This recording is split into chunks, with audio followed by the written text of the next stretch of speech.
Okay, good evening, everyone. Good evening. Yeah, that's much better. Okay. So, hello, how are you doing? Okay, so welcome to the anthropology orientation class. Okay, I'm Dr. Arjun, and I'll be handling your anthropology optional subject, complete anthropology. Okay, so today's session will be very simple. Okay, we'll just try to understand what is anthropology and just a broad overview of the anthropology syllabus. Okay, we'll not go too technical and try to analyze previous year papers, etc., because obviously anthropology is a new subject to you guys. So I'll just try to give you what we will be studying in anthropology, okay, and how we will go about in our classes, what is the plan, and how to master anthropology and how to clear UPSC in the first attempt with anthropology as an optional. How many of you want to clear this exam in first attempt? Okay, second attempt? Okay, so most of you want to clear in first attempt. So anthropology will help you to clear this exam in first attempt itself. Okay, so now that most of you are, I think, planning for 2023, so you will be giving newspaper interviews in 2024, I guess. Yes. Okay, so that is the strategy now. We want to give interview in 2024 and give newspaper interview and become a celebrity in our hometown in 2024. Right. So keeping that in mind, let's plan our preparation as to how we will cover this anthropology as an optional subject and make sure that we get maximum marks in this optional. Okay, so that's what is the agenda of today's session. Okay, just to give you an overview and our plan. Okay, so yeah, so we'll try to understand what is anthropology, the syllabus. I'll not go into the technicality of the syllabus, but I'll just try to break it down in simple terms so that you can understand it today. You can go back home and read the syllabus yourself once, okay, and see for yourself. But when we start the class, whenever we are doing individual section, I will explain to you what are the things that will be covered in which part of the syllabus. Okay, and then what books to read with respect to anthropology, what is our plan, and towards the end, I'm sure most of you are already convinced that anthropology is a good optional. Okay, but those who are yet to be convinced, okay, probably I will try to do that at the end of the session. Okay, right. So what is anthropology? Now, you know, you all have come here not to become anthropologists, I'm sure. Okay, and not that you love this subject, I know. Okay, so most of you are here, I mean all of you are here so that you can clear this exam. Okay, right. So this is just a means to your end. Okay, so anyway, so what is this anthropology? You've never heard of it until you came to UPSC preparation, I'm sure of that.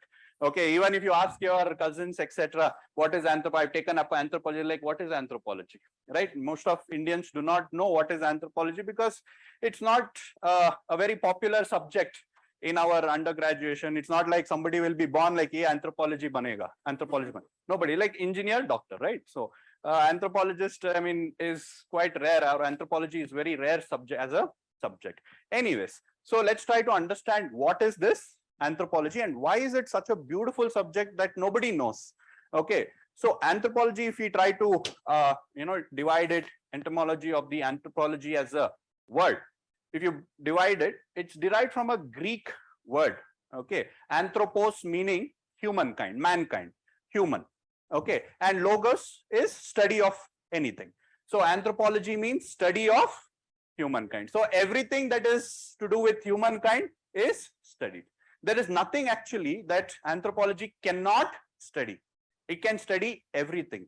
Okay, you want to study economics? Yes, anthropologists can study economics. We study the economy of the past. We study the economy of primitive society. We study the economy of modern society and how economy is undergoing change as a result of globalization, industrialization, urbanization, etc. So economy also we can study. Okay, let's say we study history. Yes, we study history also. How did mankind, evolve culturally? Okay, from a historical perspective, we study that. Okay, biology, we do study biology also, right? We study about human biological difference, genetics of humans. We use that knowledge also to solve, criminal cases under forensic anthropology. So there is nothing that actually anthropology cannot study.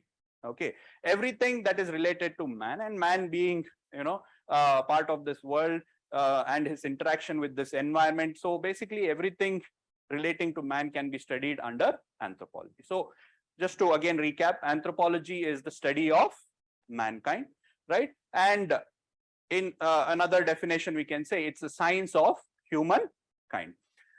So we study all aspects. So if we try to look at what are the different aspects of humankind, we have the human society and culture, we have human biology, and human evolution. So generally that's what we study, the human society and culture. What do you mean by culture? Culture is way of life. It's why people behave a particular way. Okay, so I am wearing a particular dress. Okay, I am talking a particular language. My hand movements are of a particular type, right? Why? Because of the culture, the way people behave, okay, the way people live. That is what is culture. And when people share that common culture, they become a society. So we study human society and its culture. We study human biology from an evolutionary point of view. How did humans evolve, etc. All of that is studied under anthropology. Okay, so in today's class, you can just relax and enjoy this particular session, because later you will be writing a lot and you will be learning a lot. Today is just, enjoy the class and appreciate how good this subject is, or how interesting this subject is going to be when you start studying. Now, coming to the branches of anthropology, very quickly, I will just give you an overview of what is anthropology. That's what I'm trying to do over here. So generally, when we, most of the universities who teach anthropology, so within that anthropology as a discipline, they have branches, okay, specialization. Okay, so you can either specialize in social, cultural anthropology, where the main focus is going to be study of human society and its culture, and the variation among the human society and culture, like marriage practices, okay, or religion, or language, or economic practices, political organization. How is it different in different society? That is studied in social cultural anthropology. Then we have another branch called as biological anthropology, which studies human biology and its variations. We have linguistic anthropology, especially in America. Okay, this branch is quite famous. Okay, they study human language, variation in human language, evolution of human language, and language as a means of communication. Then we have another very recent new branch, that is your archaeological anthropology. In archaeological anthropology, we try to study the human society or human biology from the past, how they existed in the past. So we excavate human remains, or excavate cultural remains of the past, and try to interpret how the culture might have been in the past. Like, for example, if you find two graves, okay, human graves, okay, in one grave just the body is there, and in another grave there is a body and you have various artifacts. So from those we can interpret, anthropologists can interpret that the grave, the second grave, which was found in this place X, had evolved to such a level that they believed in afterlife. You got it, what I'm trying to say? You are trying to interpret your culture from some remains. You don't have direct evidence, it's only interpretation. Because if they believe in afterlife, only then you are going to bury the person along with some artifacts. They have also found, pets buried along with their masters, meaning that when they go after life, okay, they will take their pet along and they'll have company in the journey to heaven or whatever, hell, depending upon what he has done. Okay, so belief in afterlife, okay, you can get the evidence from burials, and belief in afterlife will show that people believed in religion.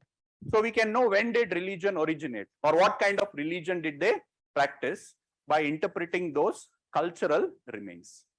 That is the scope of archaeological anthropology, as an example I have given. So like this, whichever branch it is, they focus on specific things and try to understand something about humankind, whether it is the past, whether it is the present, or change that will happen in the future. Nothing is beyond the scope of anthropology. We can study everything. We can study the past, we can study the present, we can study the change that will happen in the future. And even boundary is not the limit, is not limited, limiting the scope of anthropology. We can study anybody. We can go to the forest and study the tribes. We can go to the urban areas and study the industrial society. We can go to, deserts, hilly areas, whichever. So boundary is not a constraint for anthropology's scope. We can study anybody, anytime, any place. Okay, and we can study any kind of things. We can study biology, we can study culture, we can study the historical aspect of it, everything. So most of the universities classify anthropology in these branches. Okay, these 4 branches. Anyway, these all will be done in the first class itself, like what are the scope of anthropology, etc. So I hope you got the picture that what is anthropology. Basically, we study everything, a little bit about everything. Okay, so that is about anthropology. Now let's just quickly move on to our syllabus. So my classes will be to the point. Okay, we are not going to beat around the bush a lot of times. Okay, main agenda is what? Anthropology is just a means to your end. Okay, so your end is clearing UPSC. So that's what we are going to focus on. So I don't want to glorify, or I don't want to build upon anthropology as a discipline. I want to focus on UPSC anthropology optional. So for that, first let's try to understand the syllabus, not again technical. Okay, that we will do when we start the class. You can go back home and read the syllabus from the UPSC website. Now the syllabus in UPSC, I have divided it into 5 parts. Okay, for our easy understanding and to go about in the class systematically. So the first 5 parts are the first part of our syllabus. How I have grouped it is socio-cultural anthropology. The second part we will be discussing Indian anthropology. The third part we will be discussing tribals. Okay, tribal anthropology or the tribes of India. In the fourth part, we will be discussing about evolution, both physical as well as cultural evolution. And in the fifth part, we will be talking about physical and biological anthropology. This is how, if you look at the syllabus also, it's, I mean, the topics are all little bit scattered here and there, but I will be taking the class and grouping them this way.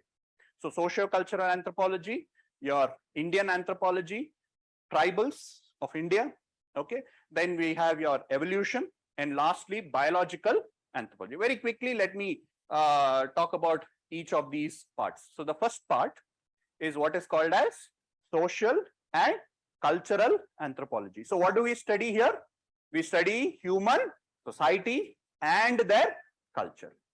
So when I say when we study this human society and culture, what do we actually study over here? I'll just very quickly discuss some points. So we'll study about human culture. What do you mean by culture?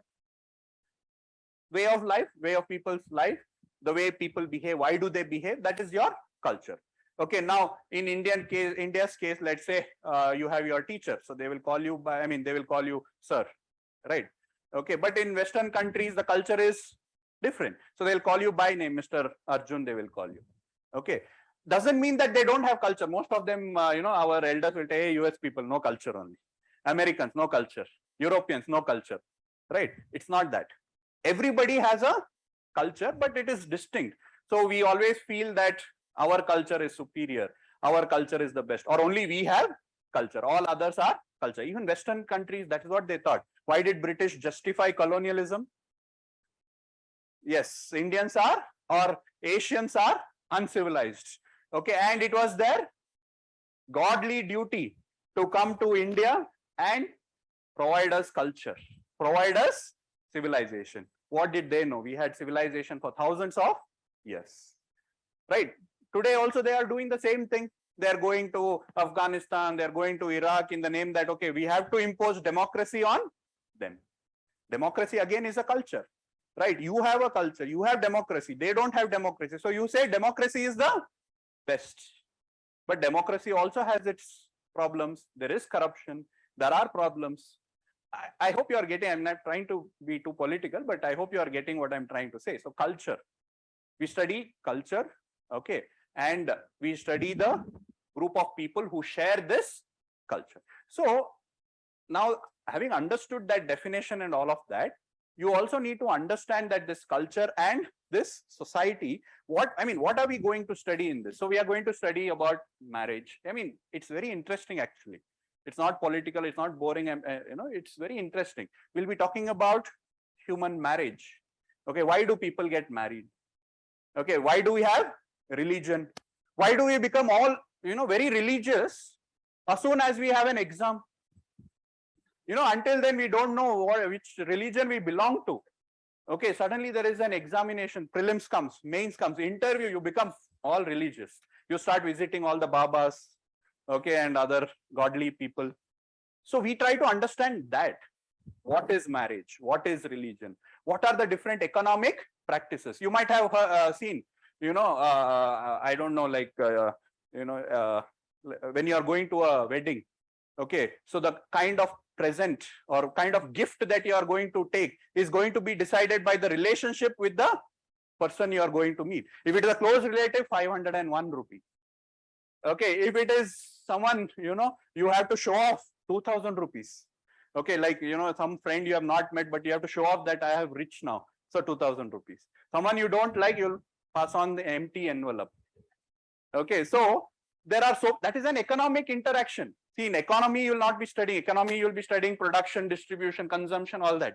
Here also we will be studying that, but from a cultural point of view. Okay, how people distribute resources. In our country, we do Google Pay, we will get something. But in primitive societies, among the tribals, it's not like that. Okay, you go hunting, you come back, okay, one leg for you, tail is for you, the head is for you. Okay, so there is going to be distribution in this way.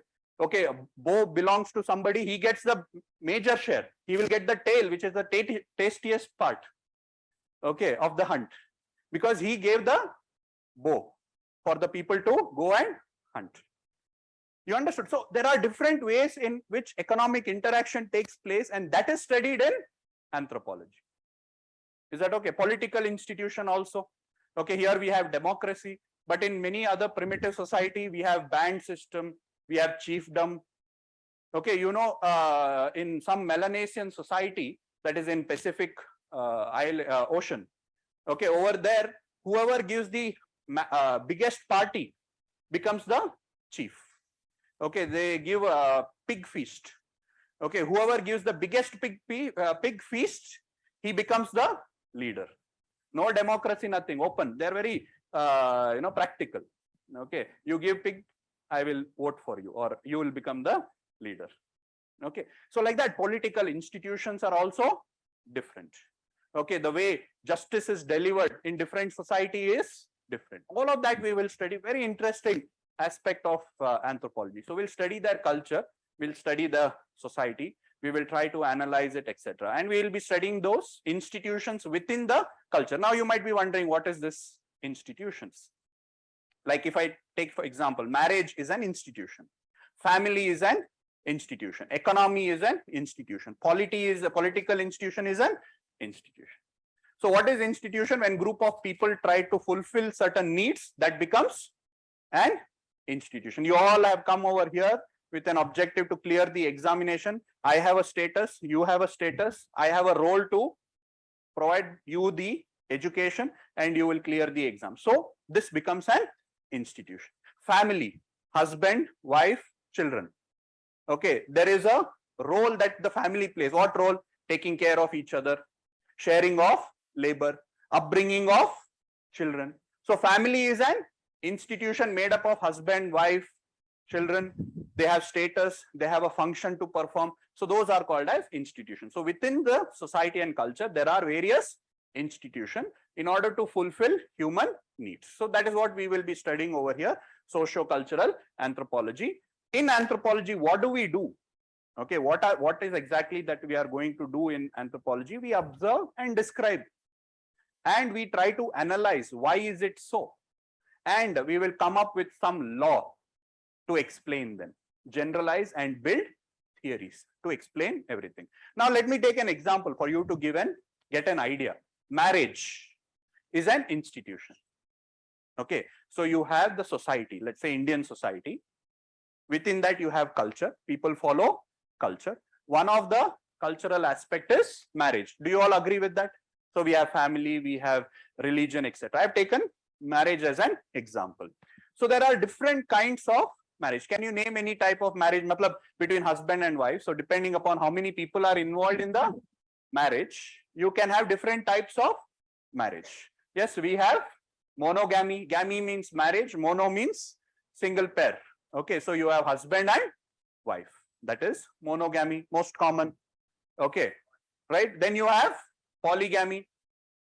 Polygamy means plurality of husband or plurality of wife or plurality of both. Polygynandry. Okay, where you have multiple husband, multiple wife, everybody is happy. Okay, then you have multiple husband, one wife, or multiple wife and one husband. All these kinds are there. So you might not be aware of it now. We might laugh at it now, but anthropology will make you more, what do you say, help you understand the diversity, and you will become more, accepting of these culture. Today we even see same-sex marriage. It's still a taboo. Yeah, I put that also. Okay, so there is taboo of saying that, oh, homosexuality. Okay, whether it is gay or lesbian, etc. Even talking those names, certain places would be blasphemy, right? I mean, yesterday in the newspaper, I mean, this one, there was this Disney movie. Okay, so that was banned in many of the Middle Eastern country because they portrayed same-sex love.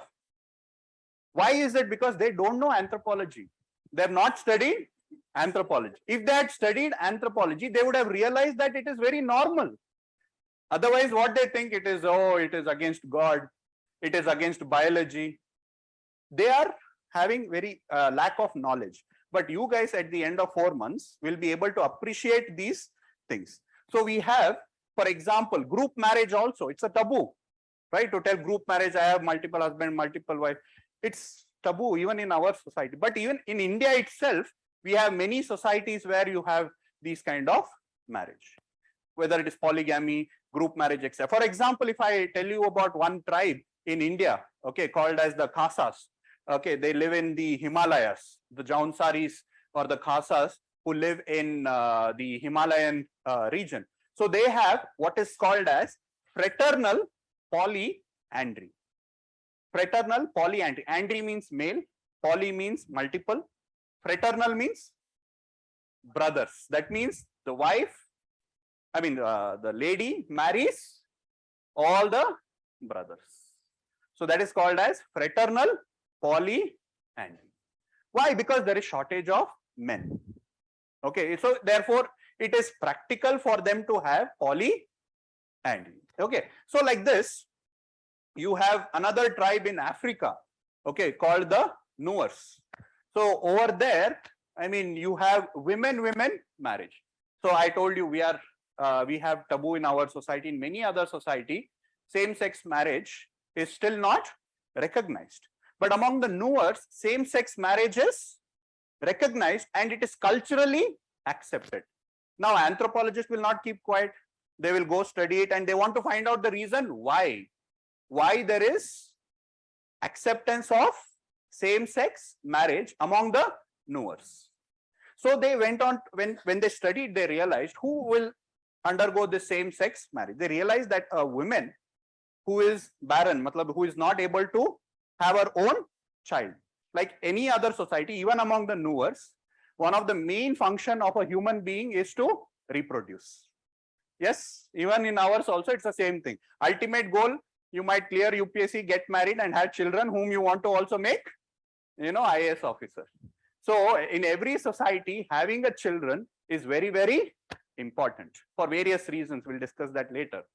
Among the Nuers also, having children is very important, but a woman is not able to conceive. She's not able to reproduce. Then what? So then this society allows her to get married to another woman, and she acts as a husband for that woman. And the women will get pregnant through various means. She will get pregnant, okay, either with the husband of the first or with her secret boyfriend or whatever. Okay, no, it is mentioned like that. I'm not making it up. So she can have a sexual relationship outside this marriage. and she will get pregnant. But the child born will be considered whose child? The first woman's child. Okay, see, it is so practical. Over here, we are talking about surrogacy and adoption, and we are enacting laws and trying to make it all, those guys are so, practical and so advanced, and we call them uncivilized, right? So Nuers do this kind of marriage. Why? Because having a child is important. So surrogacy, it's a kind of surrogacy. It's called as women-women marriage. Okay, there's another type of marriage also allowed under the Nuers called as ghost marriage. Okay, ghost marriage. That means they get married to a ghost. Yes, actually they get married to a ghost, in the sense that, let's say a man dies, okay, without a child. Okay, again, it is important for people to have children. So he is dead without children. So many rituals will be pending until the child comes and performs those rituals. So he is supposed to have a child. Now he is dead. So what to do? So his brother will marry another woman on behalf of his dead brother. Did you understand? So the man marries a woman on behalf of his elder brother or younger brother, whoever it is, and will have a child. And that child will be considered whose child? The dead brother's child. The woman marrying the brother is actually marrying whom? The ghost. So that's called as ghost marriage. Again, so practical, yeah. Correct? No. You have to have a child. You have it even after death.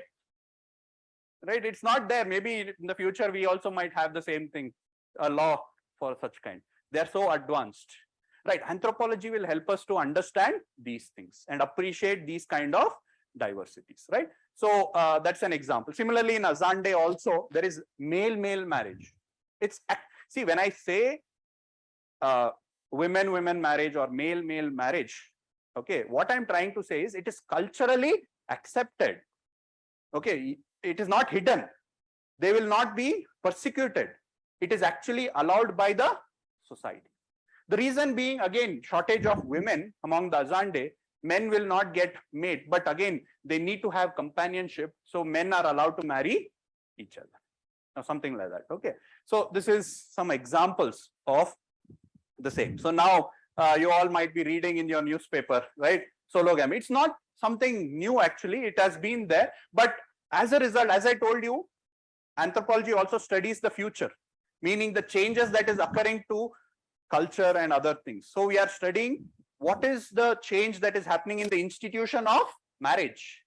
So marriage is also undergoing change. Gradually we are accepting same-sex marriage.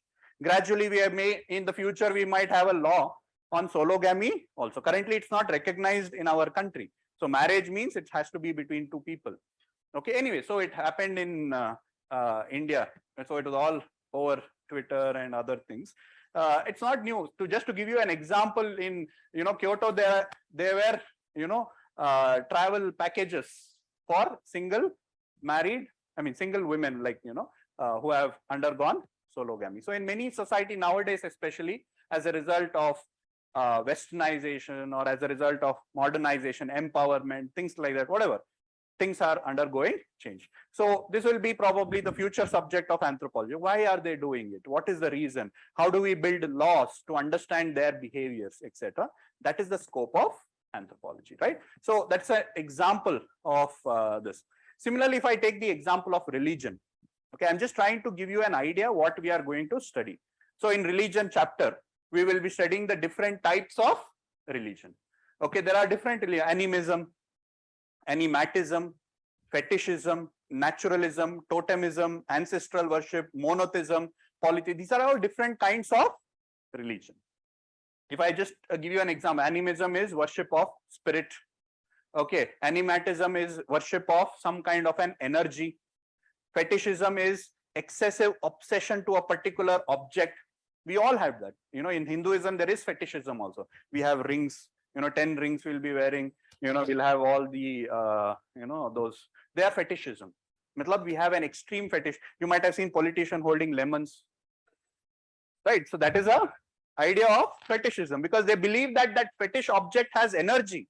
Holding it, he will win election even after corruption, right? So that is what is the belief of the people, right? Similarly, you have naturalism, as the name itself suggests, worship of nature. In Hinduism, we have Hinduism like is a composite of all of this actually.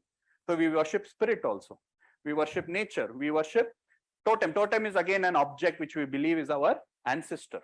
We have that also, right? Some of them, some of the caste believe that they are from tortoise, they believe that they are from an elephant, descendants of elephant, or descendant of some kind of birds and other things. That is totemism. So we also have ancestral worship. We worship our ancestors. So we have built shrines, okay, for ancestors. We have monotheism, worship of single almighty God. Polytheism, multiple gods. So like this, we have different kinds of religion. So as anthropologists, what do? We analyze, we study them, we describe them, we analyze why do we have it, okay, and then we come up with a law. Ultimately, we come up with a law saying that religion is there for what reason? In order to bring optimism in our life. So we can blame somebody or we can get energy from something. So tomorrow, if prelims don't go well, you blame the bad, what do you say, energy that you received from somebody. Okay, so that's what helps you to remain optimistic and give one more attempt. Okay, so that's the thing that religion offers. Anyway, so that's what anthropology tries to do. So anthropology tries to observe and describe, classify and make an attempt to provide some kind of clarity as to what are the different types of marriage and things like that, analyze and compare, and then come up with what? General law or build theories. This is what we will be doing in our first part, that is social, cultural anthropology. Okay, very interesting, and trying to know more about ourselves, our society, etc. Okay.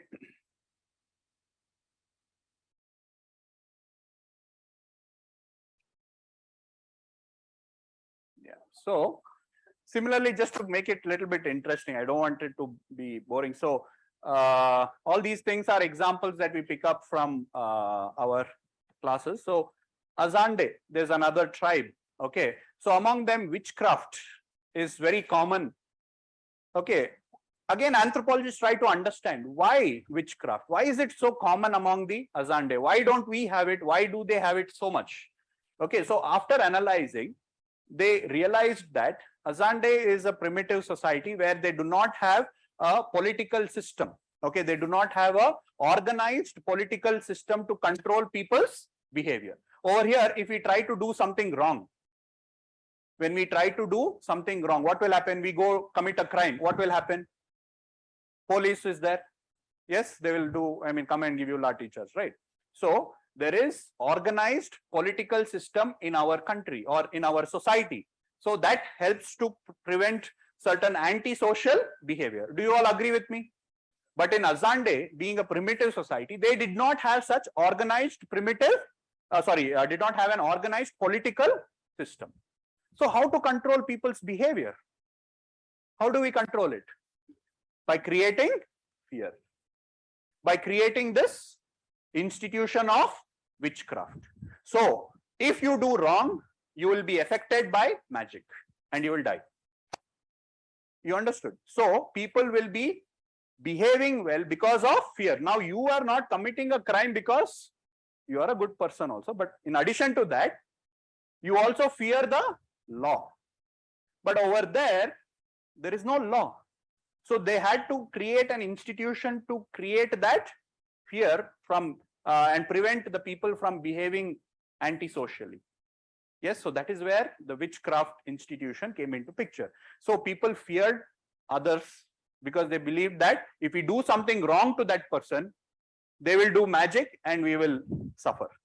So everybody behaved well. You understood? Whenever there is a chaos in the society, let's say COVID came, lockdown happened, economic crisis, what is happening in Sri Lanka? What do? People will go on riots, people will go fight against the government, right? And what will the government do? Yes, they will put force and control that mob. So there also, there is some way of controlling the mob. How do they do it? Again, witchcraft. So they will find somebody, catch them and kill them, to make it, to show the other people that if you also do this, we will also kill you. So that is where these head hunting or human sacrifice. You might have heard about human sacrifice in some society. Why do we have it there? Same way like how we have capital punishment. Why capital punishment is there in our society? Because it acts as a deterrent. Are you understanding? Why do we have capital punishment? Capital punishment means death sentence. Why do we have deaths in our country? To act as deterrent. So headhunting or human sacrifice also plays that role. So what I'm trying to understand is different society have different mechanism through which they try to bring order. Okay, is an example over here. So Azande example is witchcraft. Even in our society also, you have people like these who are there in order to try to bring some kind of order in the society. Okay, you might be thinking like how these people bring order in the society, because see, there are a lot of socio-economic problems people face. When they face these socio-economic problems, they rely on the government. When the government fails, what do? They go to these godmen. Baba, please help me. Try to, protect me, etc. So that is what these people also do. So religion plays these role in every society, but it is different in different societies. So that is what we try to study in anthropology. I hope you understood, all of you. So these are some of the examples to help you appreciate that what we will be studying in anthropology. Along with that, we also study, these institutions, that is marriage, family. In the syllabus, we have these things. We study marriage, we study family, we study kinship, economy, political organization, religion, and language, that is communication. So these are the different chapters in our first part. So we'll study what is marriage, what are the different types of marriage. We have what is family, what are the different types of family, monogamy family, polygamy family, or joint family or nuclear family, etc. Kinship, economy, political, religion, etc. This is what we will be studying in our first chapter. So we examine the human behavior at all places and all time. Along with that, we also study the contributions of anthropologists. So many anthropologists have contributed towards these studies. So we will be studying their theories. They have tried to explain the origin of culture, why people behave a particular way, okay, and why there are variations. So there are various theories like evolutionary theories, diffusionary theories, culture personality theory, functional theories, structural theories, etc. That is also what we will be studying. It might look very confusing to you. I'll just give you an example. Diffusion theory says culture originated in one place and it diffused to other places. Okay, and that is how culture spread. Is that understood? That is diffusion. Evolution says culture was very simple, and as people evolved, it became more and more complicated. That is evolutionary theory. What does functional theory say? Functional theory says culture was created by man in order to fulfill human needs. I am hungry, so I had a culture called as cooking.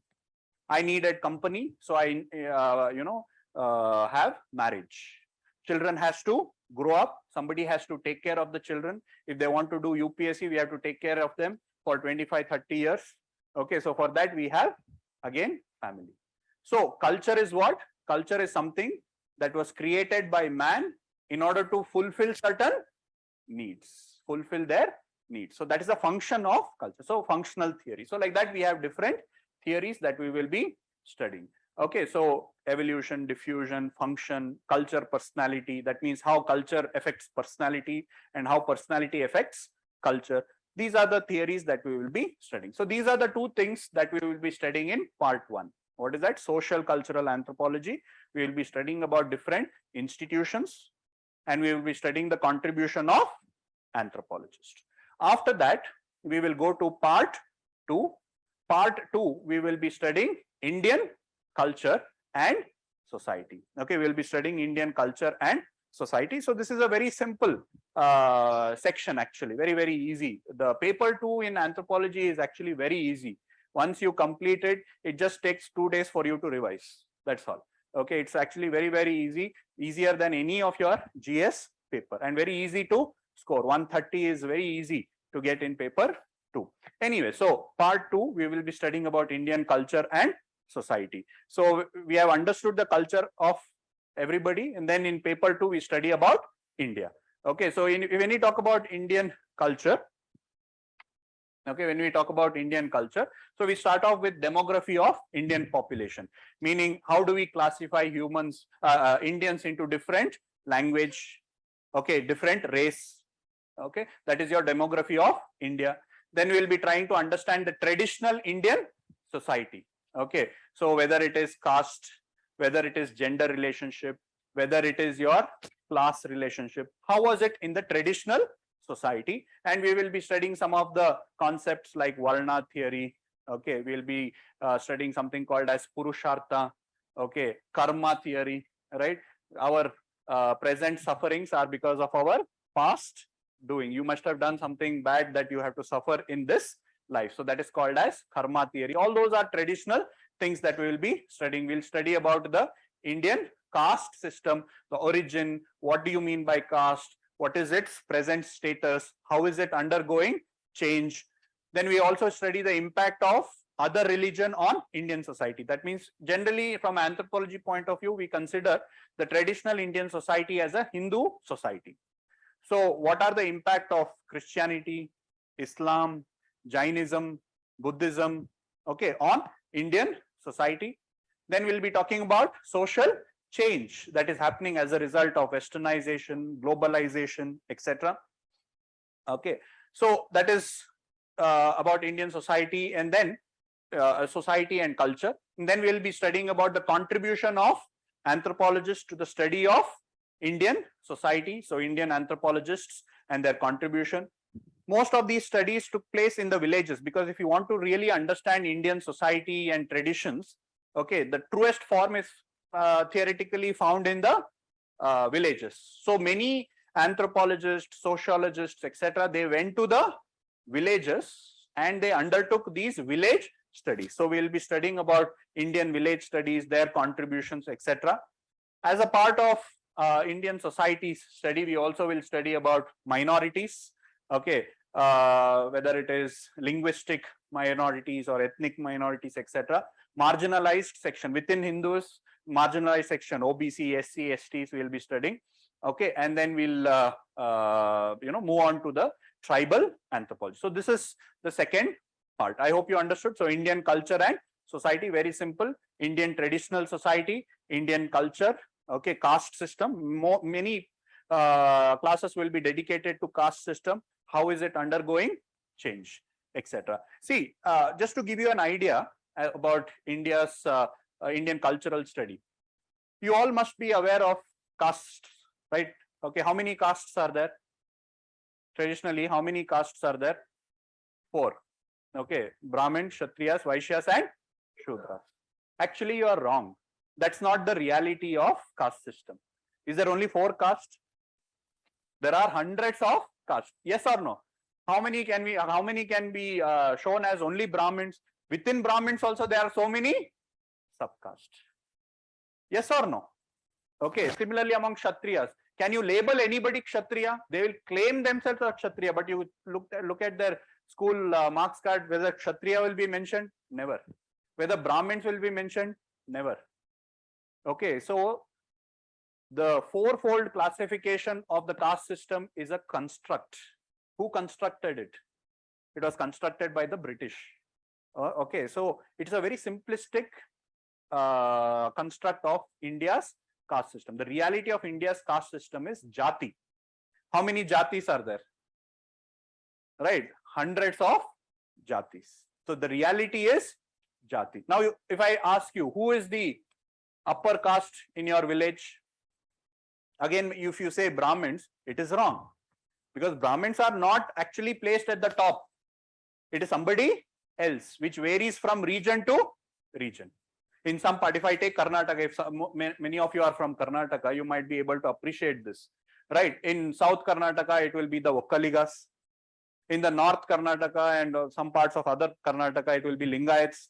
If you go further, it will be Reddis and if you go further up, Jats, are they Brahmins?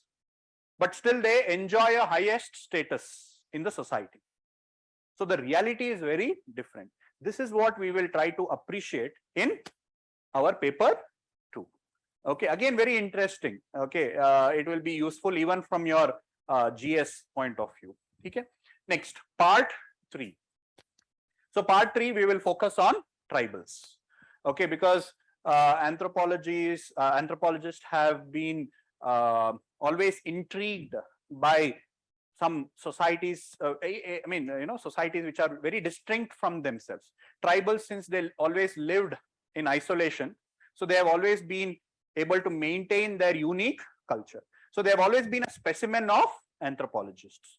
So many anthropologists have dedicated their life studying tribals, and therefore there is a lot of content. And in our syllabus, we have an entire section dedicated to tribal anthropology. Right, so very simple. In tribal anthropology, everything about tribals. We'll be studying, we'll be classifying the tribals of India geographically, economically, racially, linguistically. We'll classify the tribes of India.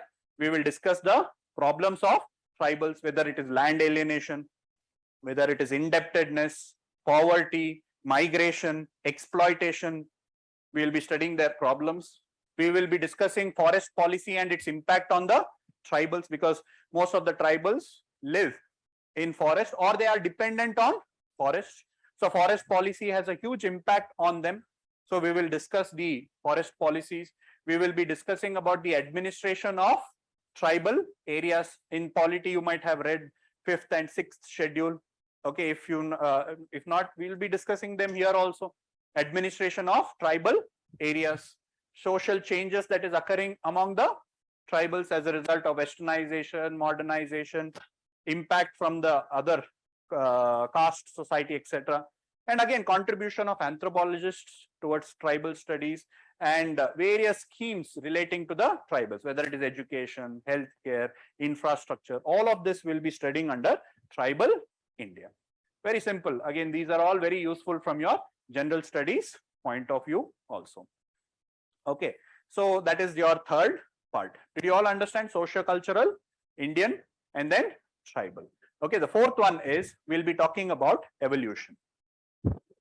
Yeah, the fourth part is we'll be talking about evolution.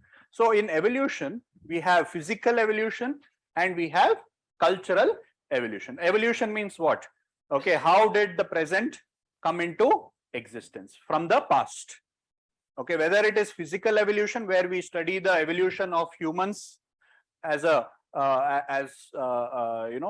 Homo sapiens sapiens, how did it come into existence? Culturally, we will also study how did from primitive we became civilized. Okay, so cultural and physical evolution. So in case of cultural evolution, we will be mainly focusing on our prehistory. Okay, what do you mean by history and what do you mean by prehistory? Anybody? Yes, so history means there is written record. Prehistory means where there is no written records. So anthropology mainly focuses on prehistory and very limited on the history. It becomes the subject of the history optional students. Okay, for us it is only mainly prehistory. And the prehistory can be further be classified into Stone Age and your Metal Age. Okay, we could have used anything else to classify these periods, but we chose stones, or rather tools rather. Okay, we use tools to classify our past. Why did we use stone tools or tools to classify the past? The reason being, those evidences are available. Stones don't degenerate and disappear. So the evidences are available. So scientists thought that let us classify our past based on the tools or the materials used to manufacture these tools. So initially, what was used as a material to manufacture tools? Stones. And then gradually we knew how to use metal, and that's where metal comes into picture. Did you understand? We could have used anything else. We could have used religion, we could have used marriage, but they don't leave evidence. Tools leave evidence, and using that we have classified them into different periods. So Stone Ages and Metal Age. Lithic means stone. So these stone ages are classified into Paleolithic, Mesolithic, and Neolithic. Paleo means old, Meso means middle, Neo means new. Okay, so Paleolithic, Mesolithic, and Neolithic. Similarly, metal. Okay, so initially copper, chalcolithic, copper, chalcolithic. Chalcolithic means again use of copper plus stone. It is not that stone all of a sudden disappeared. Okay, so stone was used along with metal. That's why the word chalcolithic.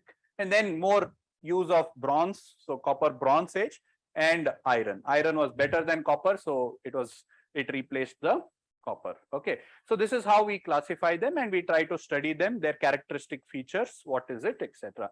Okay, so that is your cultural evolution.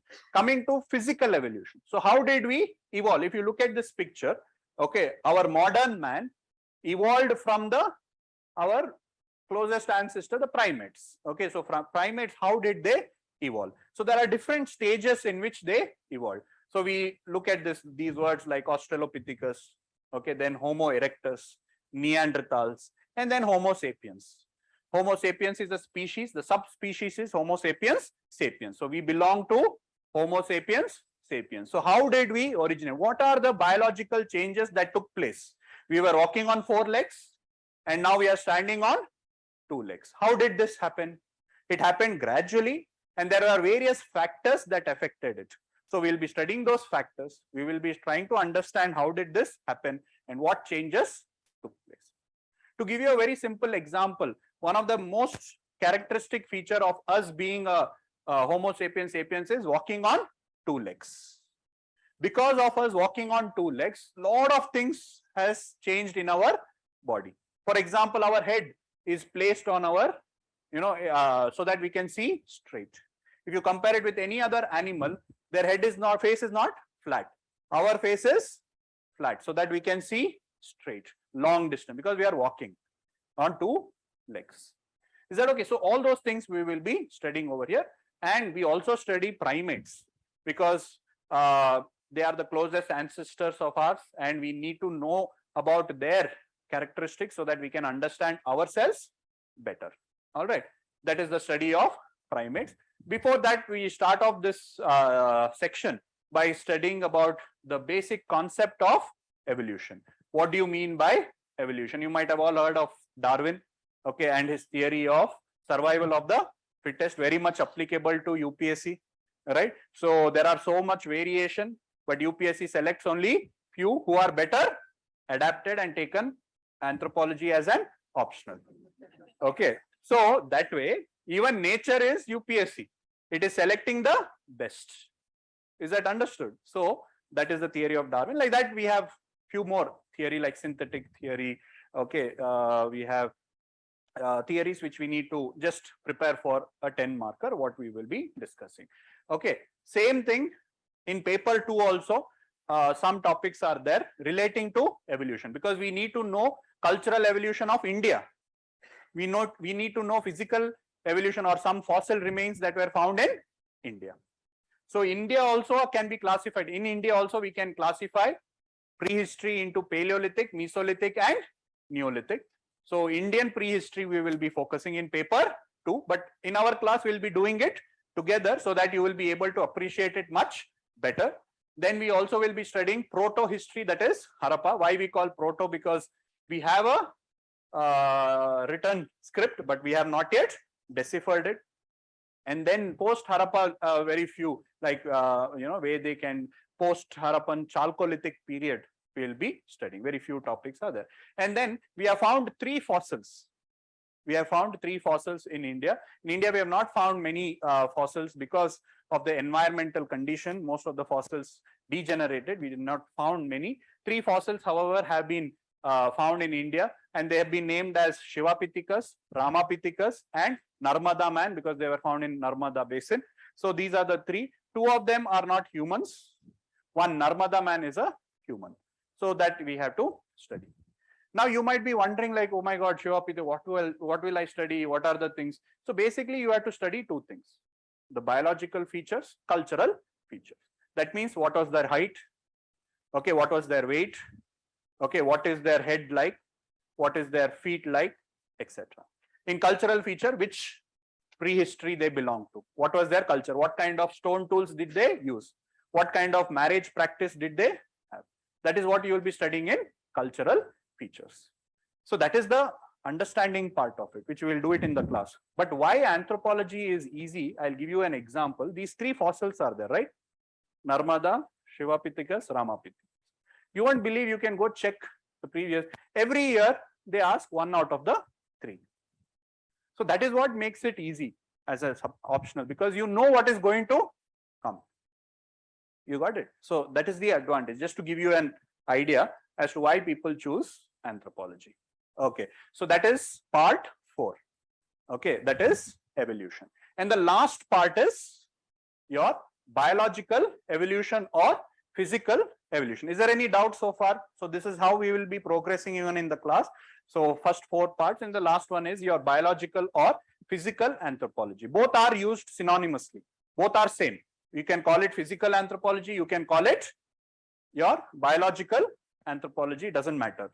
Okay. The old name was physical. The new name is biological.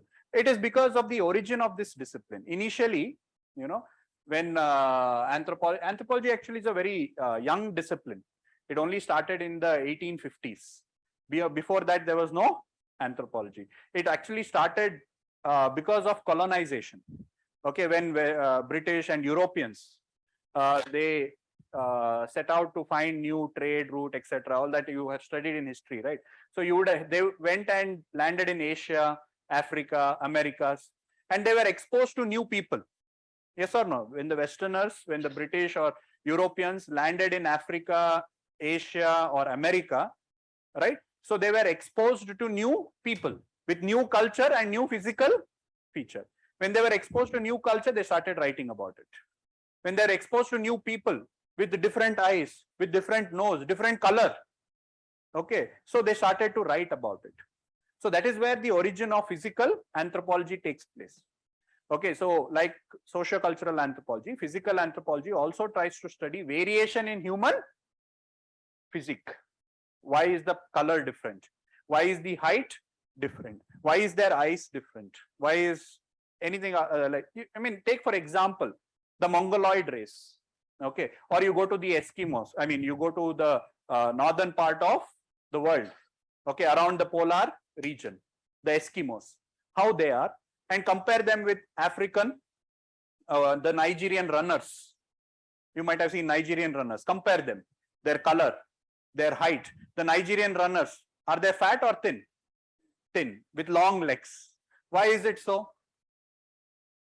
Why is it so? Why do they have long legs? So that they can run marathon? Yes? For hunting. In Eskimos are also hunters. You lose heat, right? Because when their extremities are long, okay, they have more surface area. So therefore they lose more heat. Because they live in what? Equatorial region where there is too much insulation. So therefore there is lot of heat. They need to lose heat. But Eskimos, you have seen Eskimos, or you might have seen the picture, okay, or the Mongoloid race, generally they are short and a little bit fat. Why? Because they had to conserve heat. Okay, the surface area reduces, okay, because of their shape. So did you understand? So that is what we will be studying in biological anthropology. Why there is human variation and how did this variation come into existence. So we study the basis of difference. Okay, initially we thought about it is only to do with genes, but then later we understood that it is also to do with environment and diseases, etc. See, for example, even disease. Okay, so if you look at the type of blood group we have, also is adapted to the diseases. Like we have something called as sickle cell anemia or sickling of blood. Okay, that sickling of blood is very common in those areas which are affected by malaria because it gives them protection. Whereas other people do not have this kind of blood.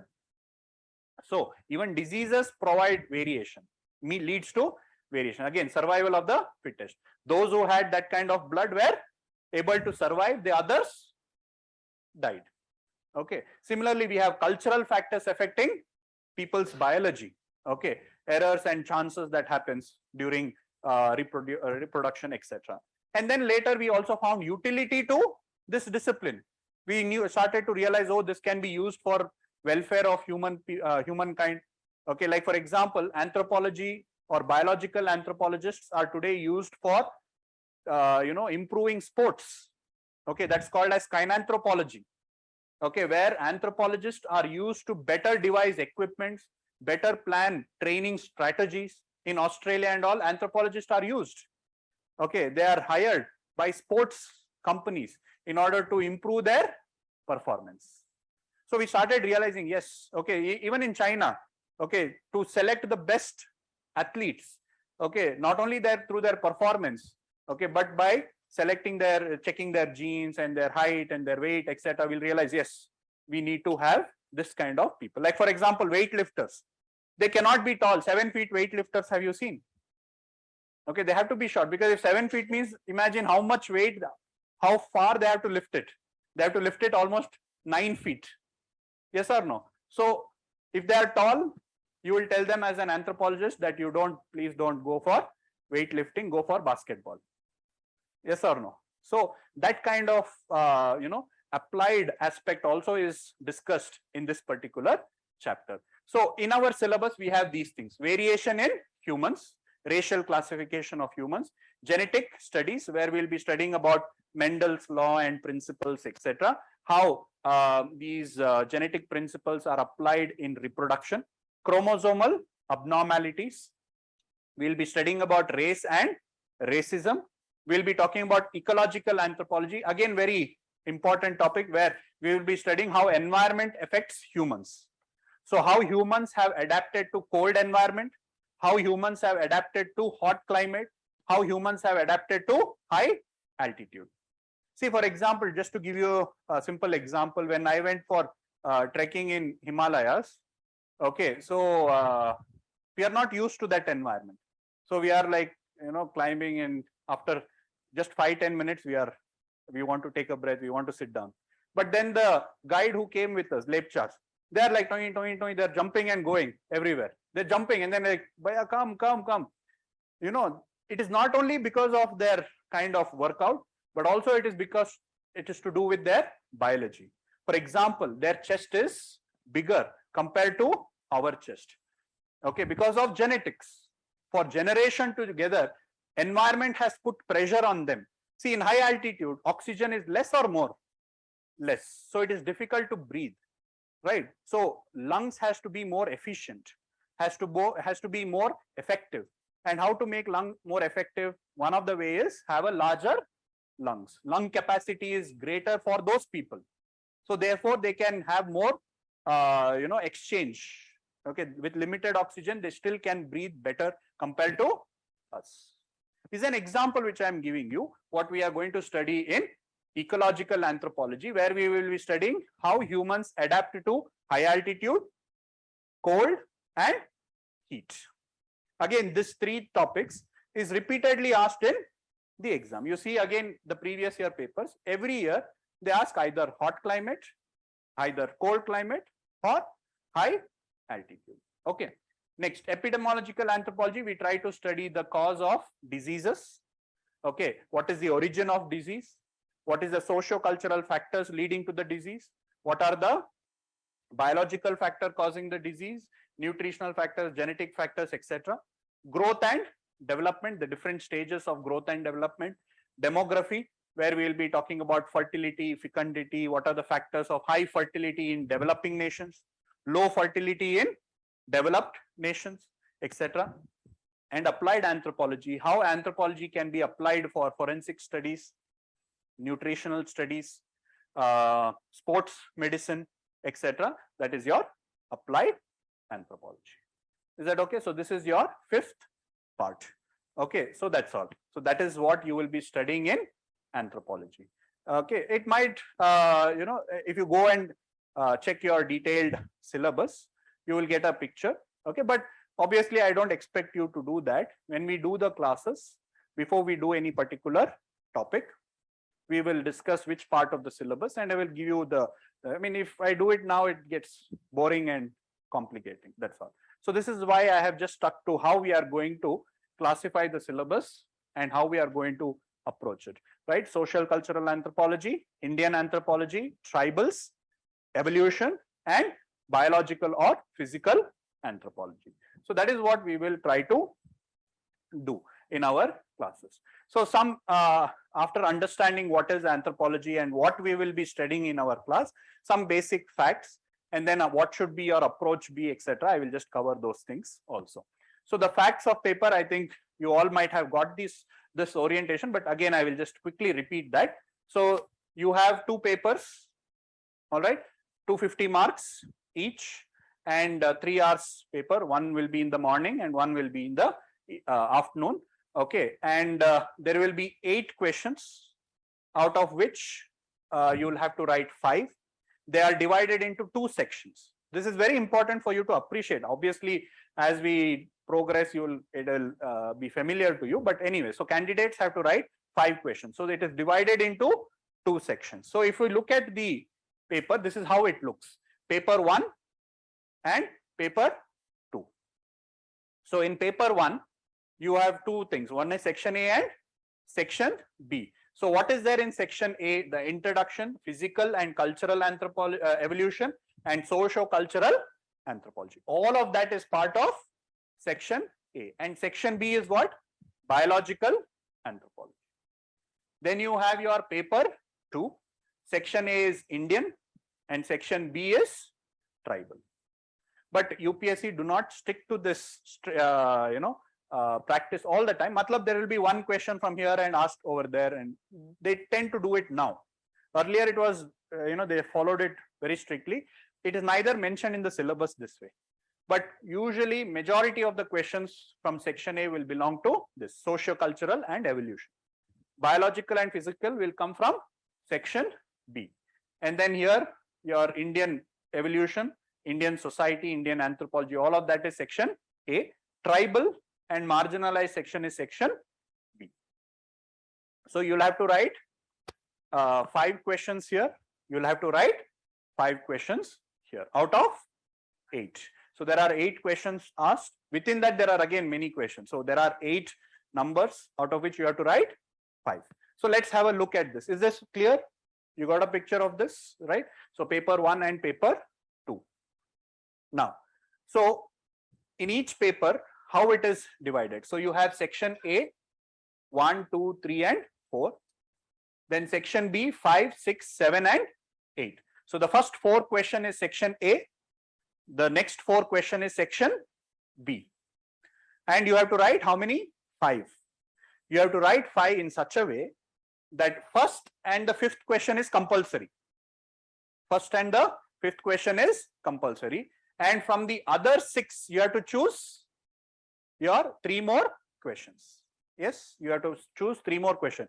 And you have to choose it such a way that 1 will be from one section and 2 will be from the other section. So let me give you an idea. So 1 is compulsory. Out of 2, 3, 4, you have to either write 1 or 2.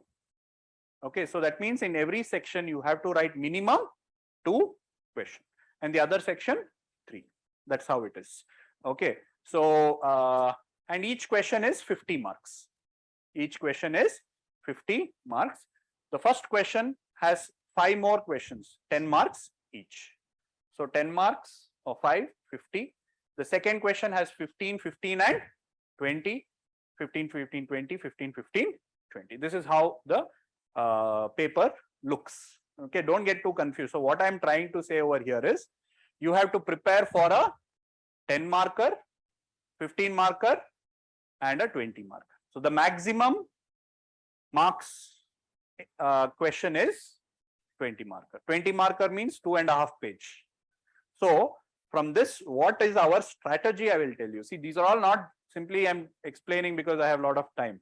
The reason why I'm telling you this is your preparation should be to prepare maximum for a 20 marker, minimum for a 10 marker. And if you look at this, 10 markers are compulsory. So in worst case situation, if you don't like a particular topic, the minimum you have to prepare is 10 markers, because 10 markers you don't have options compulsory. In case, let's say Shiva Pithikas is asked, you don't know, you don't want to study. You don't like Shiva Pithikas. You don't want to study.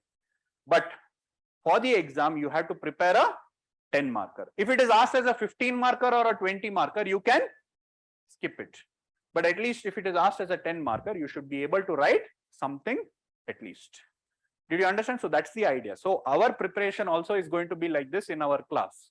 Our notes, material, everything is going to be in such a way that you should be able to write a minimum 10 mark. The syllabus will at least have a 10, I mean, our entire notes on a particular topic will at least have a 10 mark, and maximum will be for 20 marks. Some ideas will be written more, but you will have to prepare for a 20 mark. 20 mark means 200 to 250 words, that is 2 to 2.5 page. So don't have to study more also. You got it? 10 marker means 1.5 page. 15 marker means about 2 pages. This is how you have to prepare. So this clarity of thought should be there in your mind. It is not that you are going to just study the subject. You are studying the subject from the exam point of view. What is the demand of the? They're not going to ask 1 markers. They're not going to ask fill in the blanks. So that's what I'm trying to make you understand. So you have to have a 10 marker to a 20 marker, notes for each topic in the syllabus. That is the strategy number 1. Okay. So you can further conclude that the second strategy from this is that from every paper out of 8 questions, how many questions you have to write? 5. That means you have scope to leave 3 questions. So you don't have to be perfect in every topic. At least 95% of the topic, if you are perfect, 5% of the topic you can play around with. Meaning, if it is asked, if you do not know it 100%, you should leave it and take some other question. Did you understand? So be smart in what to choose and how to choose and which topic to focus on. You are good in something, you focus more on that. You are bad in something, you prepare only a 10 marker. So that is what is the strategy number 2, where you are going to choose which option which you are good at, the questions in which you are good at. See, all of you should clear the exam. That's the whole idea. Okay. So with that, that is the what you can take away from this particular idea. Okay, whatever the paper division, etc. Any doubt with the paper division? Just have a look later also, the previous year papers, you will understand. So 1 to 8, out of that 5 you will have to answer the first question, and the 5th question is compulsory. All right. So in section A, you will have to write 2 or 3. If you write 2, in section B, you have to write 3. If you write 3 in section A, you have to write 2 in section B. So that's how it is going to be. Right. So what is going to be our plan in the class? What are we going to focus on?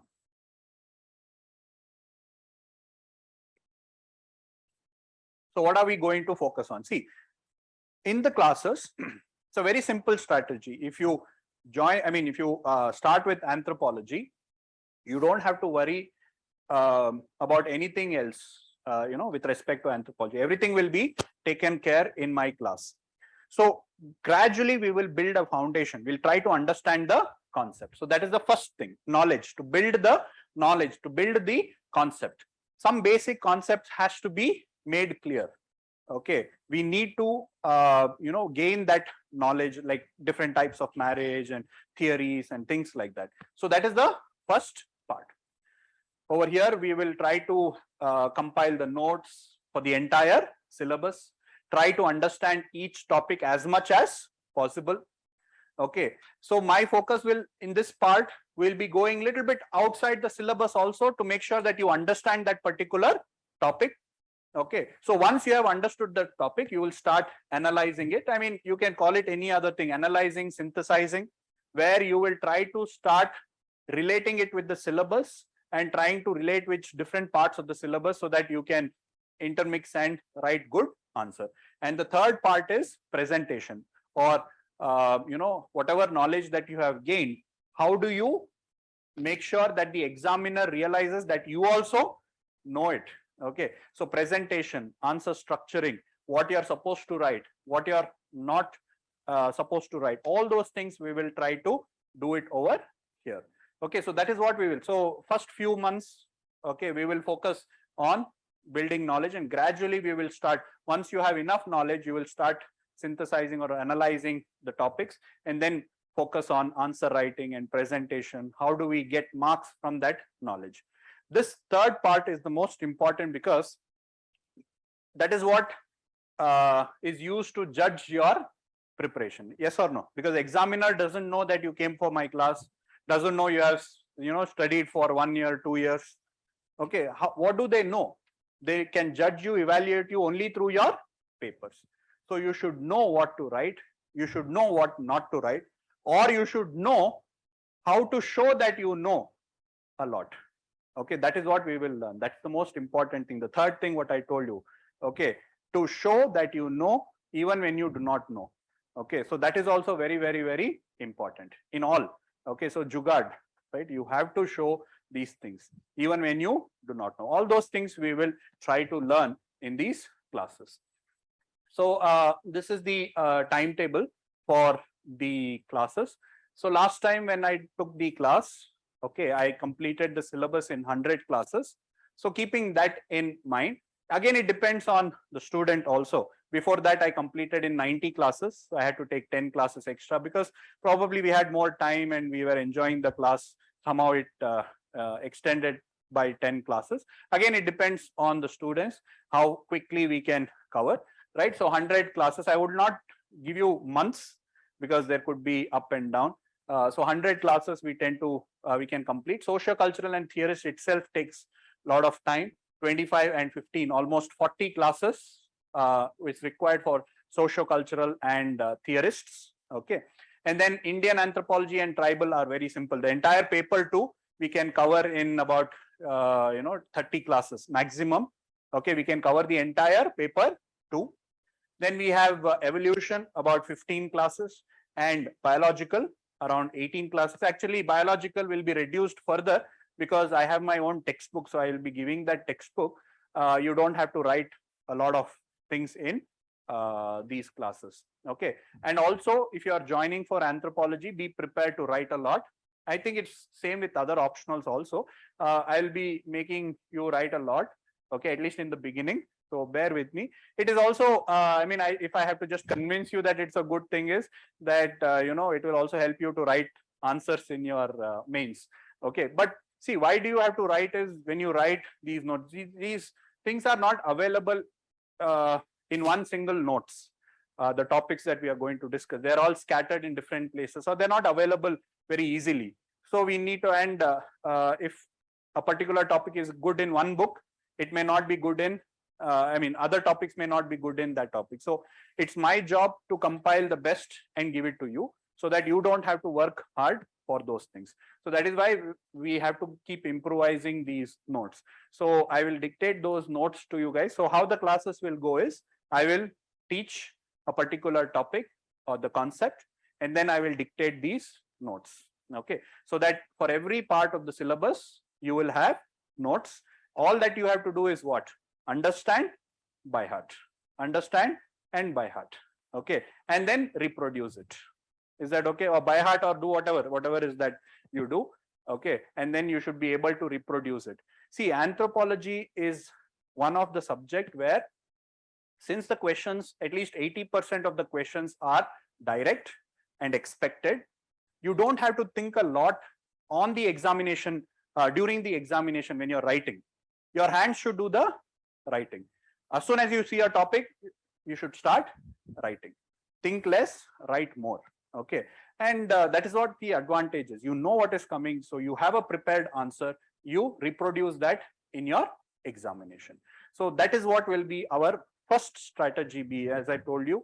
Okay, so knowing it, writing it is what is more important. So this is how we will try to cover each of these classes,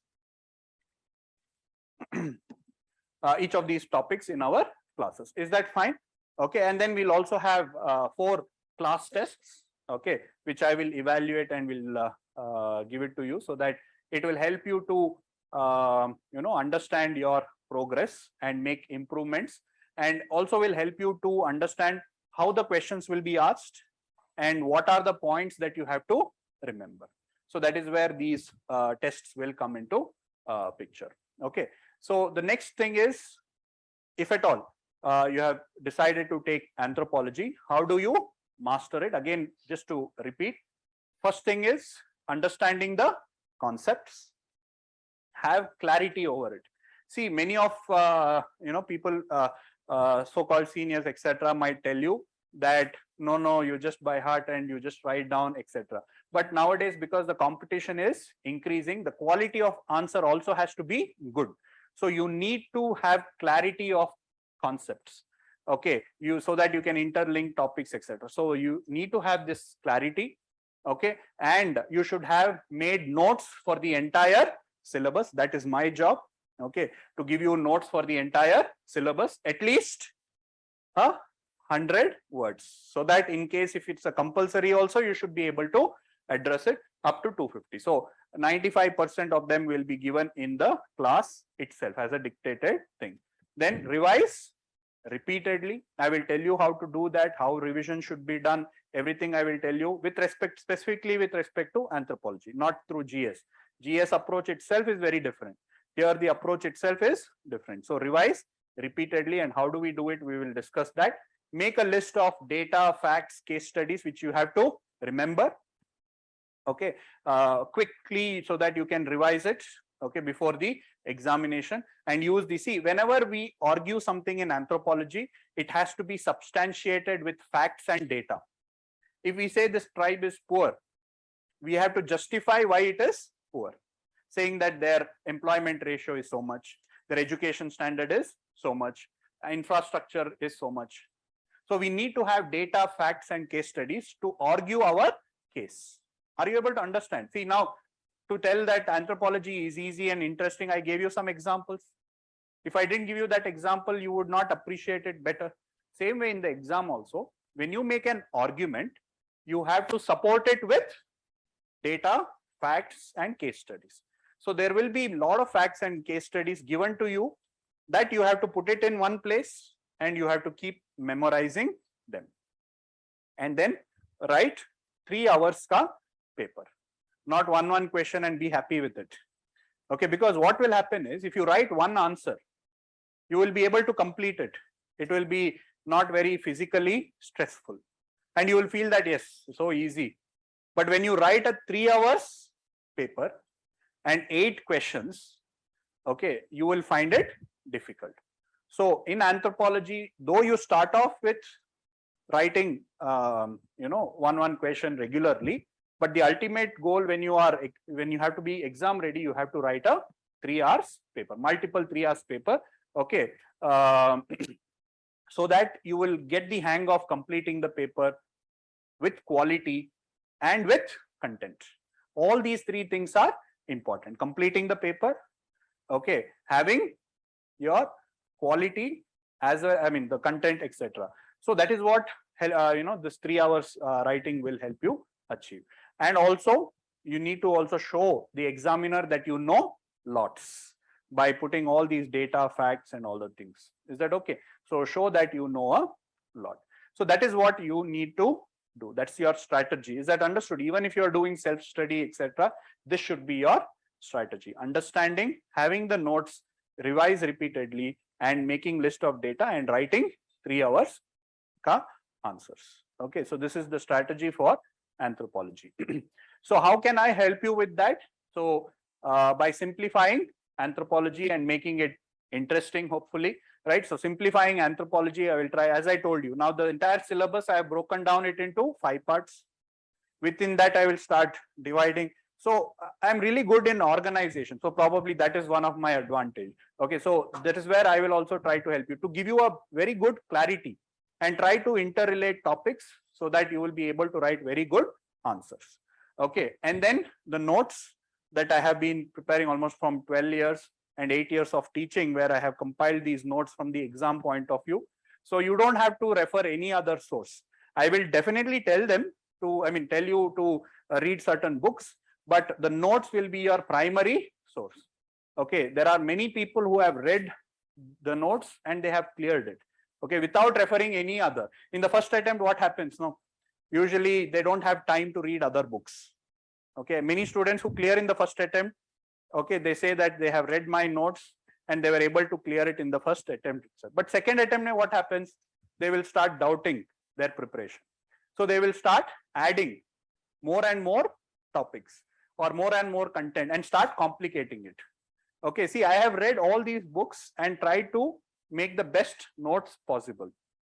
So that's why, you don't have to worry about other sources. You don't have to worry about international journals, this, etc. You just focus on what is given in the class and revise those things. Okay, any other value addition, etc., I will give it to you in the form of handout. So you don't have to refer any other textbook or any other material, right? Then answer writing also, okay, because of my 8 years of experience in teaching, I will be able to help you identify what are the mistakes that you have done, because I keep evaluating a lot of these anthropology papers. So I realize what are the common mistakes that students tend to do, and we'll be able to correct them. Lot of case studies. You might have heard in anthropology, oh, we have to have case studies. So I will give you a lot of case studies. Okay, you don't have to again search for them separately, tests, etc. And you can contact me anytime through my Telegram ID, or anyways, when we come to classes, obviously we'll be interacting a lot. Okay, so that is what we can try to do in our class. So the next thing is reference books. So even though I told you don't read any book, the first question that everybody comes and asks me is which book to read. Okay, this is for them. Okay, so even after 20 days, 30 days, people will come and ask me which book to read. Okay, in spite of me telling that people will come and ask me, still they will come and ask me. So I will give you some of the standard reference books with respect to anthropology. Okay, so we have Social Cultural Anthropology by Majumdar and Madan. So these books, see, there is no harm in buying these books. They're all not so expensive also. You can just go to the bookstall and buy these books and have it, in your house, in your room. Okay, it gives you the feeling that you are preparing for civil services also, right? When your cousins or friend comes, sees those books, they'll also be scared. You can scare your other friends also, saying that so many books has to be read. Okay, for that you can buy it, and sometimes you can refer it here and there. So social cultural anthropology, similarly anthropological thought. I'm just mentioning only one. I will give you a welcome document when we start the class, where the detailed books will be mentioned. Whichever you want, you can buy and refer. But these are just one books from one topic. Okay, so social cultural anthropology, Majumdar. Theorist, Anthropological Thoughts by Telugu Academy of Hyderabad. You can buy this. Okay. Then you have Ember and Ember. Okay, it's an international book. So anthropology students. So in 2024, when you clear your exam, don't forget to mention this book and tell that I read from this book. Okay, so it brings a level to your So this is an international book which everybody refers. So yes, you can use that also. Theorist, one more book is Upadhyay and Pandey. Then you have Indian Anthropology by Nadeem Hasnain. Okay, similarly Tribal India by Nadeem Hasnain. Okay, and Physical Anthropology, P. Nath. Biological Anthropology by what I have. I'll give this book to you guys, so that's not a problem. Okay, so these are some of the books that you need to refer. But so we'll be starting from 4th of July. For those who want to start off your preparation from today itself, you can buy these two books. Is that okay? So Indian Anthropology by Nadeem Hasnain and Tribal Anthropology, Tribal India by Nadeem Hasnain. These two books you can start off. If you want to start now itself, you can read it on your own. It's interesting. Okay, so that is something which you can do on your own. So till another 10 days time that you have, you can read it. Tribal India, all of you buy it. This we will be discussing even in the class. There are several case studies which I'll ask you to read and all that. So it is better to buy now only and just have a look at it. So these are the reference book. Just to recap: Social Anthropology by Majumdar, Thoughts by Telugu Academy, then Ember and Ember, then Upadhyay and Pandey for Thoughts, Indian Anthropology, Nadeem Hasnain, Tribal India by Nadeem Hasnain. So these are the books, and P. Nath for Physical Anthropology. So these are the books that you can buy. So before I end the class also, so there's a warning that you need to keep in mind. Do not read guidebooks. Whatever I told you, you read that or you don't.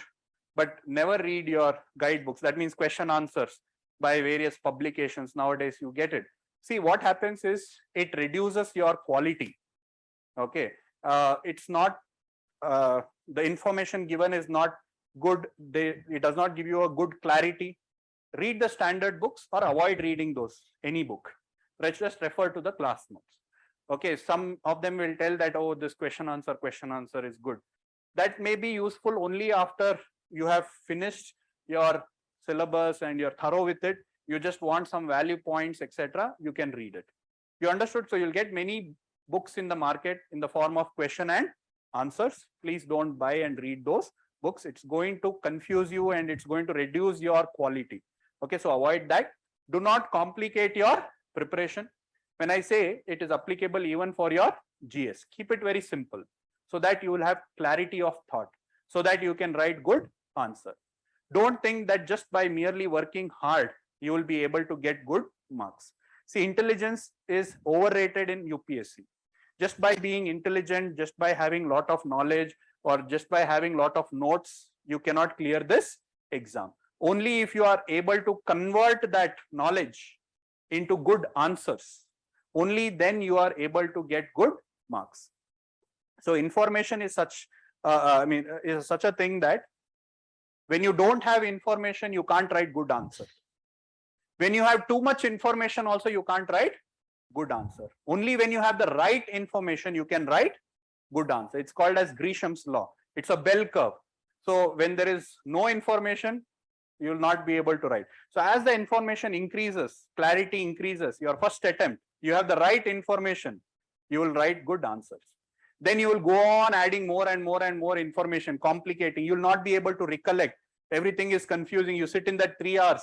Everything, my notes is coming, somebody else's notes, your friend's Xerox is coming into picture, some topper's notes you got, all that is coming into picture. You're not able to write good answer. Your performance decreases. So don't complicate your preparation by unnecessarily working hard. Work smart. Okay.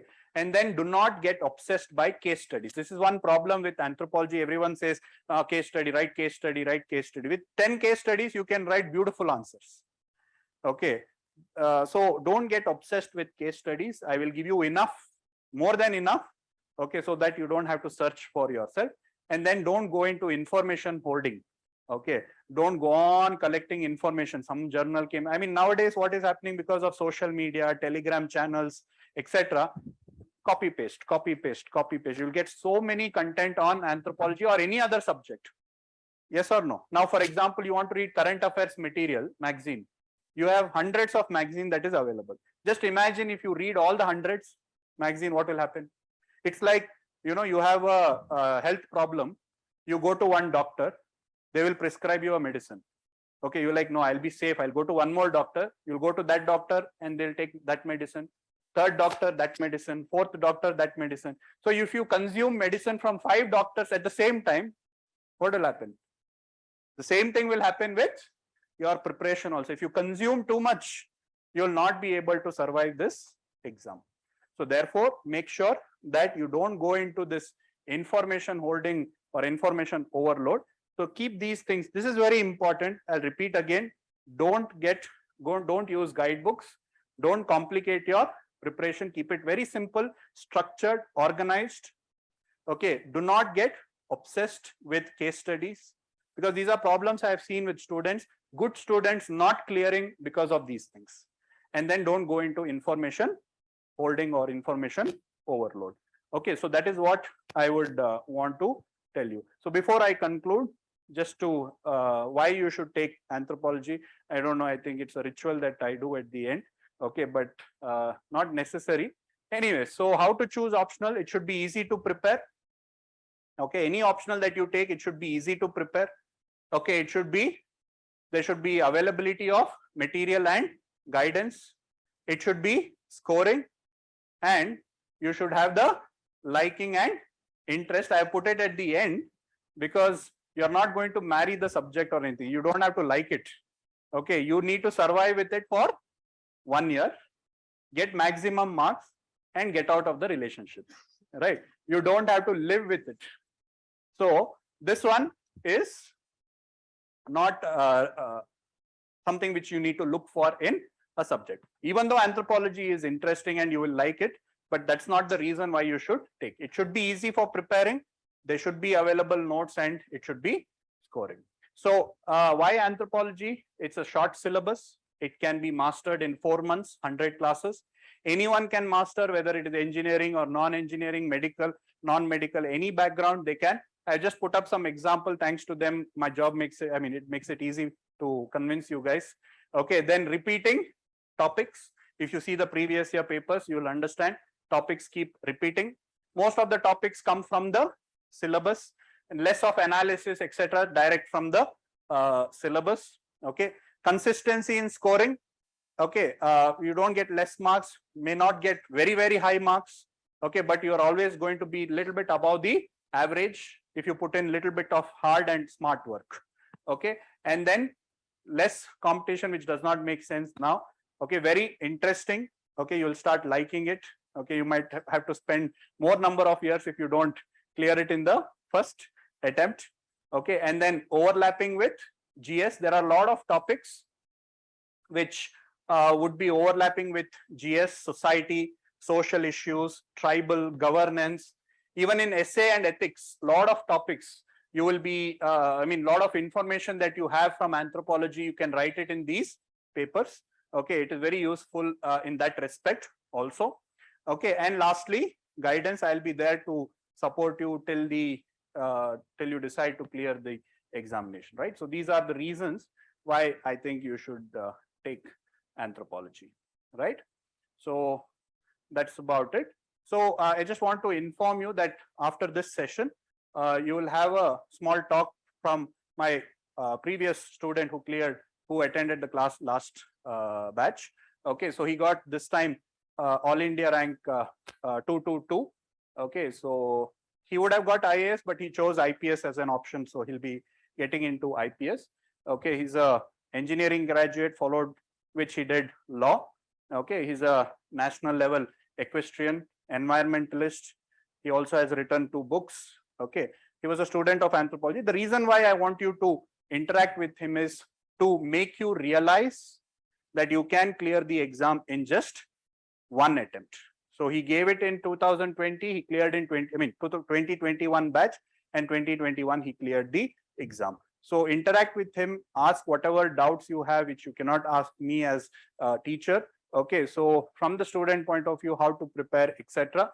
Okay, the strategy, right? The main reason why you have to interact is because to make you realize that you can clear this exam in just 1 attempt. It is possible. So put that in your mind. If you have a 5-year plan, okay, remove it from your head. As I told you, the best attempt, or I did not tell you, I guess, the best attempt is always the first attempt. So now is the best time that you have, it's the right time to start. Because if you're planning for 2023, your strategy should be by December, all your mains preparation should be over, along with your prelims. All the consolidation part should be over by December. January, you start your prelims preparation, the test series, etc. Clear the prelims in the first attempt itself. Then 3 months, mains test series, first attempt, clear the exam. It is possible. Okay, most of you might be doubting yourself, but I am telling you, you just outsource all your hard work, okay, and have trust in your teachers, trust in yourself. 100% you can clear in the first attempt, which is the easiest attempt. The later attempts will become much more difficult because you are going to face social problems, you're going to face economic problems, you're going to face physical problems. The reason being social means you'll get pressure. Hey, what are you doing? Okay, come, get married or whatever. Things like that will start. Economic problems, your support systems will start questioning you and doubting you. Okay, and then physical problem, you'll not be able to sit for long. Now you are all high in, high spirited. So you'll be able to study more. As the time passes, emotionally, you will start, getting weaker. So therefore, the first attempt, take my word, if you want, you can write it down also. First attempt is the easiest attempt. Okay, easiest and the best attempt. The later attempts are going to be difficult, and because you are going to complicate your preparation and you are going to get a lot of negative, not only from outside, from within also, it becomes very difficult for you to clear that exam. So the later attempts are going to be difficult. So make sure you clear in the first attempt, like how Rajesh Ponnappa did so. Okay, so I mean, though he had other attempts, but with anthropology, that was his first attempt, a serious first attempt. Okay, so that is what I had in mind to discuss with you guys. So as I told you, as I informed you in the beginning, the classes will start from July 4th onwards. Okay, I hope you would join these classes and we'll have a good session. Okay, so that is what I plan to do. Is there any doubt? I am open for questions. Let me see. Online students.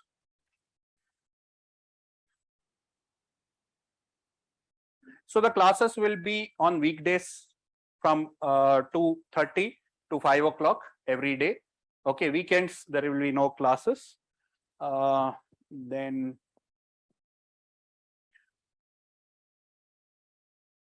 do we have any NCRT for it? No, no need for any NCRTs. Is it correlated with mains? Yes, over here. Are you an MBBS doctor? Yes, I am. Is it correlated with other GS? Yes. Class kahan hoga? Online and over here, second floor. What else? Anything else? Offline students? Yes, please.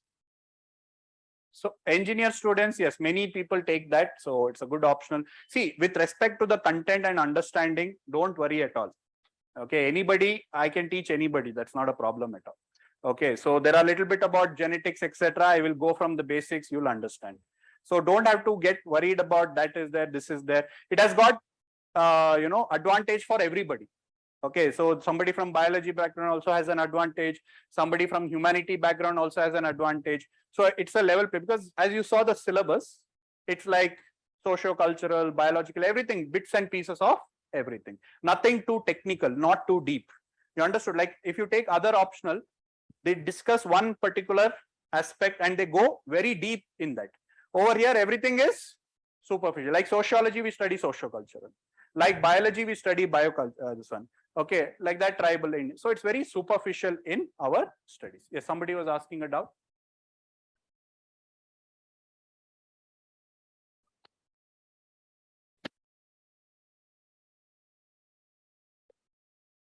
See, again, everybody want their children to be engineers and doctors. That is the reason, because of various, probably various reasons. It's not even internationally, I don't think it is so well done, because there's no money involved, right? Anthropologists will go and study among the tribals. Will go and study society, social problems among the marginalized section, among the poor, among the vulnerable, Africa and those places.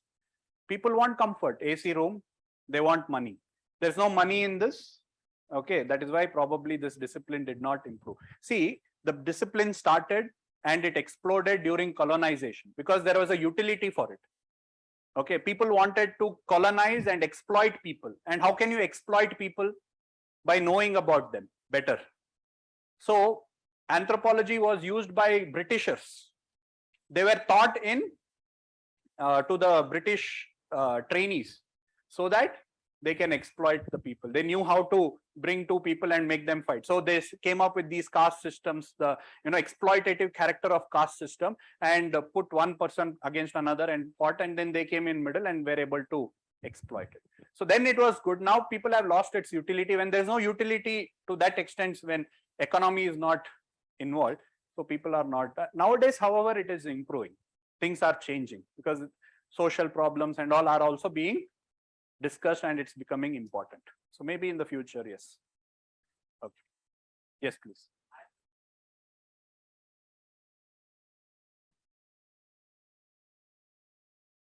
Yes. Definitely. See, as I told you, nowadays the questions are becoming little bit difficult. So that is why you need to have conceptual clarity. Earlier, by reading guidebooks, you could have survived. But today you need to have conceptual clarity because they're asking little bit tricky questions. Okay.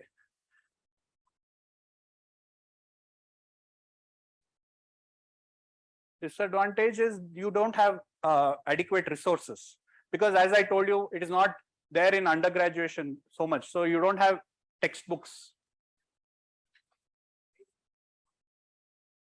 Why someone should not? Probably they want to take more attempts to clear the exam. Huh? Yes. Anything else? I don't know. I mean, that would you want to make me fight with the sociology faculty, I guess.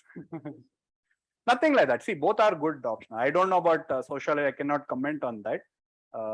See, sociology again, the competition is very high because you have a lot of.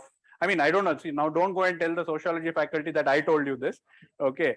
The reason could be because sociology again, there is a lot of universities that teach sociology exclusively. This anthropology is a master's subject. It's not very common as an undergraduation subject. So you have, thousands of undergraduate students who are giving sociology, and sociology is taught with a lot of expertise, etc., in many universities like JNU, etc. So you have to meet up to that standards. Here, anthropology, probably you will be the best. So you'll have to compete among yourselves. You can't see a better ones outside this. I would like to put it that way. Sociology, you will have somebody who has done sociology as a undergraduation subject. Yes. Do you know any friend, or you can find people like that? Anthropology, can you find any undergraduation students? Very difficult. So you are competing with it. Now you can say, why not take law? For example, see, you have to compete with somebody who has done a graduation in law, right? Who has spent 3 years, 5 years. Sociology, they would have spent 3 years. We are spending 3 months. Imagine you have to compete with somebody who has a core knowledge on sociology. You have to compete with them if your subject is not sociology. In anthropology, that's not the thing. Everybody is 3 months old only. You got it? So probably that way. Don't tell others. Huh? So anything else? Yes.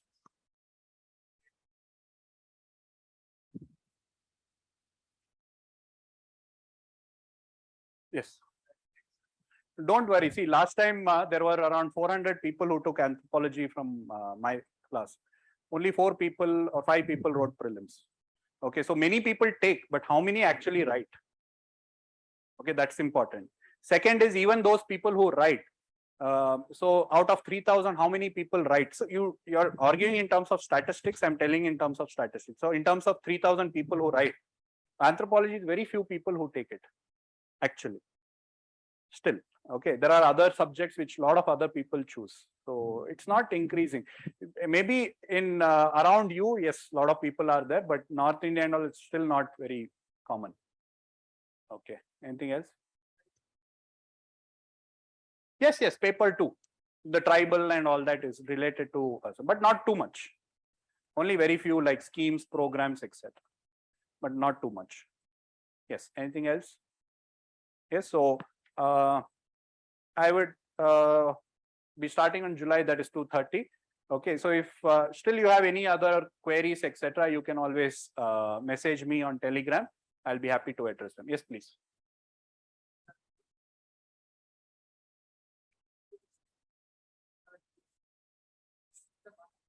No, no, no, no. It won't be.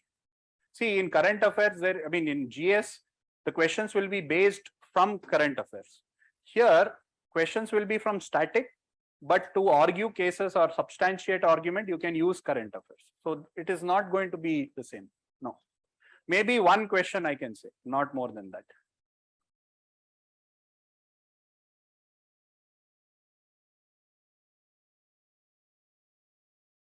No need. You don't need. That's what I'm saying.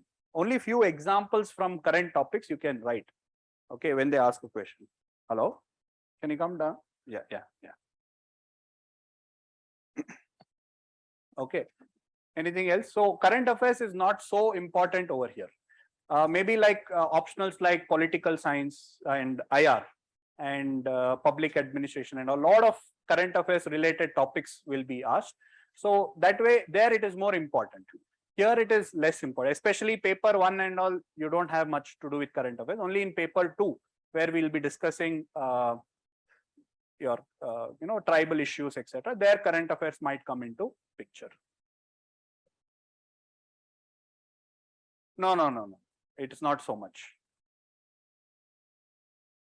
It is interlinked. It is interlinked. That's what I told you. I will help you to interlink topics. Okay. Is that fine? So as we progress now, then only you will understand. See, if I tell you now current affairs is not important, but then there will be some times when I'll tell you that this was in news. So there is more probability that this idea might be asked in the examination. Okay. Yeah. Sorry? Yeah, no. I mean, there is nothing, everything is fixed over here. Yeah. Please welcome Rajesh Ponappa. So not long back, he was sitting among you guys, I mean, somewhere there, I guess. Yes. Sitting, I think, the red t-shirt over there. Oh, okay. But you can also expect to clear next time. That will be in huge demand then, I guess. Okay. Fine, I think you can speak. So I just want to, again, welcome Ponappa to this session to help you understand how to prepare for anthropology specifically. And later, if you have doubts on other things, he'll be happy to discuss with you guys. All right, thank you guys. I hope to see you all on July 4th. Okay, thank you guys. Yeah. I think.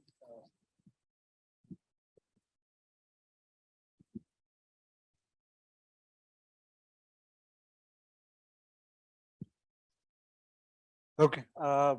Is my voice audible at last? Okay. First of all, very good evening. And I don't know what you are expecting from me. So I think I'll just share my experience with respect to anthropology over here.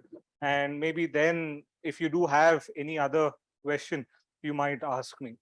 So as I said, I used to sit right over there, and I think I attended my anthropology class from December 2020, and I completed my anthropology class, say, around February, March 2021. And then I continued to move on. I gave my prelims in the year 2021 itself, October, and now I'm here. Okay, so the first thing that I wish to tell you is that a lot of people actually think that they need a lot of time to prepare for their optionals, especially any optionals, including anthropology. But I'm here to tell you that this can actually be done within 2 to 3 months. I'm honestly telling you, yes, I had finished my classes, I had made all the notes, but I had not prepared for anthropology. The reason being that I was not very confident with my prelims, and I thought that I'm not going to clear my prelims. Okay, so that is the that's a hope that I went through with, that I won't clear maybe this time, Anta. But somehow, due to God's grace, I was able to clear my prelims. And it is only after clearing my prelims that I decided that I have to sit and I have to study and read anthropology. How much time did I have? I think 2.5 months roughly. And it is within this 2.5 months that I was able to cover entire anthropology. Okay, not entire, only 80%. I think he'll be mad if I say only 80%, but I was only able to cover 80% of the syllabus, and still I was able to complete and I was able to write my optional paper. And once again, I'm here today. So what I'm trying to tell you is that have confidence that anthropology can be done. Today, you might feel that anthropology is very difficult. You might feel difficult, meaning when you go through the syllabus, if you look at paper 1 and paper 2, you might think that it is very, very difficult. You don't understand most of the concepts. But trust me, the next 2.5 months to 3 months that you're going to spend here in this class, you're actually going to enjoy it, except for biology maybe. Okay, except for biology and physical anthropology, you're going to be enjoying it. The reason I tell you this is because it's a very interesting subject, because it is a synthesis of humanities as well as science. And it is a very useful optional, because in each and every GS paper that I have written, including ethics and essay also, I have used topics, concepts, content from anthropology. So this is one of the biggest advantage of anthropology, that you can actually use content from anthropology in every other paper, and you can add more value to your paper. I hope you're able to understand, follow. See, this you will realize when you write GS papers. When you start writing GS papers, when you lack content, anthropology will help you. Anthropology will help you to fill in the blanks. Anthropology is going to help you to add more value, add more content, and make your answers stand out when compared to papers of others. Okay, but the only thing that I want you to say keep in mind is that, even though I will slightly disagree with sir over here, because he's a faculty and he has to teach you and he has to do his job. He will tell you to read many books, Ember and Ember, I think BM Das, what else? Majid Hussain? No. Nadeem, sorry, Nadeem. Okay. I am here to tell you nothing is required. The only thing that I have done is read from his notes. Absolutely nothing else. Even though he is going to tell you to read 5-6 books, I am telling you, don't read anything. Stick to his notes. That is more than enough.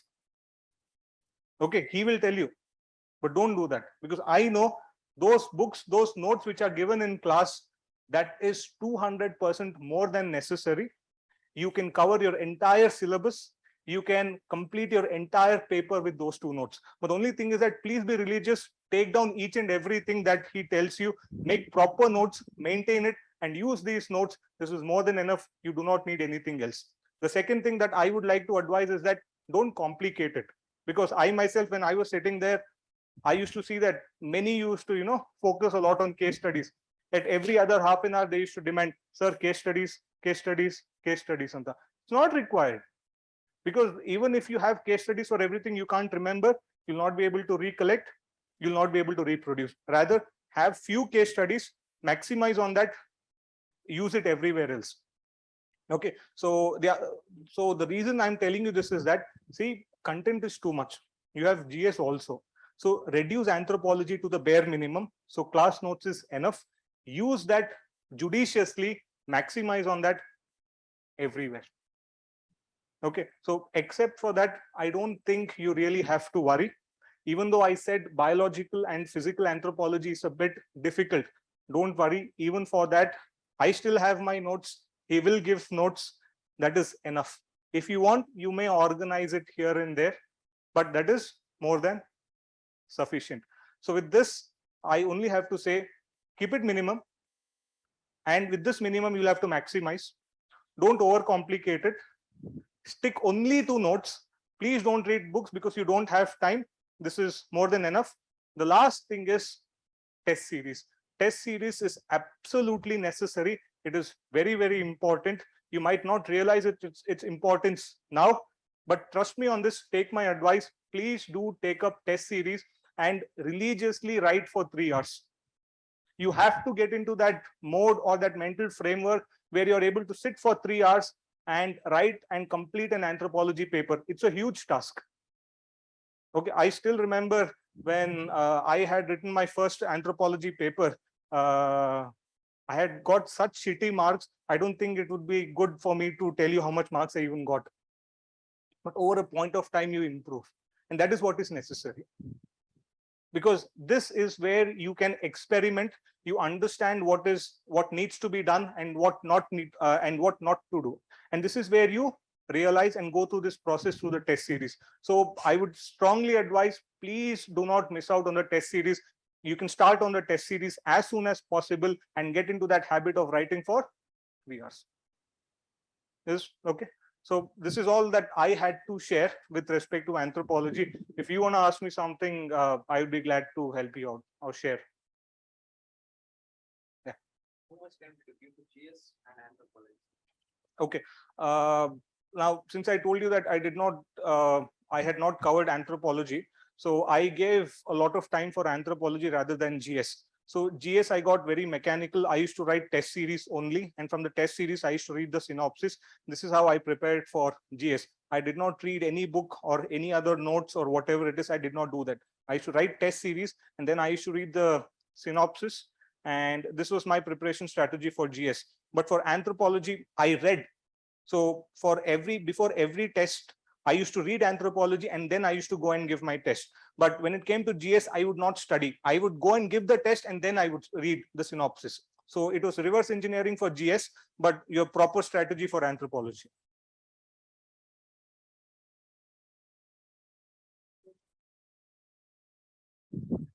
Interview. Adu interview session al bartin tirga nanu. Ella share madake. Onde sati I think I should come once again, Allah. With anthropology, I'm saying. Thank you.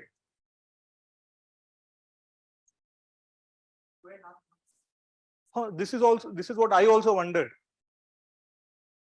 Okay, Yangappa Madli Nanu, how will I be able to do it anta? But once you get into that mode, Allah, okay, so this is why test series actually helps, because you have targets and you have to write it. So these test series will actually help you to focus on what to do. And the other advice that I would like to give you is that, say, for example, next Sunday is your test series, say paper 2 Indian Anthropology, and you're not able to cover the entire syllabus of paper 2, say Indian Anthropology. So most of us, what we would do is that we would feel I have not completed Indian Anthropology, hence I will study for 1 more week, and only after completing this entire paper will I write my test. That's a wrong strategy or the way to go forward. Even if you have not read anything, even if you have not completed, still go and write. Because in your actual paper, you'll still have questions for which you've never prepared, and you should still be able to answer it. For that also, you need practice, the ability to write without knowing or without learning. For that, stick to the timetable. No matter you prepare, you don't prepare, still, even if you're writing nonsense, write that nonsense beautifully. Okay. Anything else? Anyone? I don't hear any questions from the last. Nothing?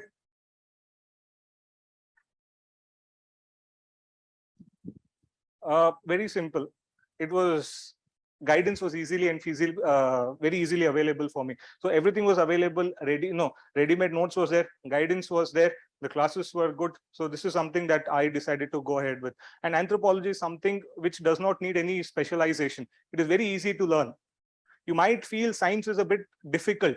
You might feel it now, but you can do it.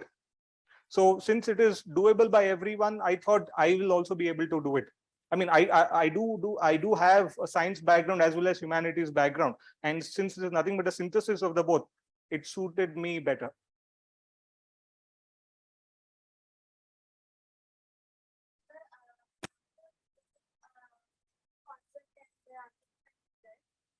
But while practicing the answer, how do you write? Like we have to by heart the concept and write, or we can write on our own self by initial preparation. When to start writing? How did you start writing? So she's asking, should I by heart or should I be able to write by myself in a flow?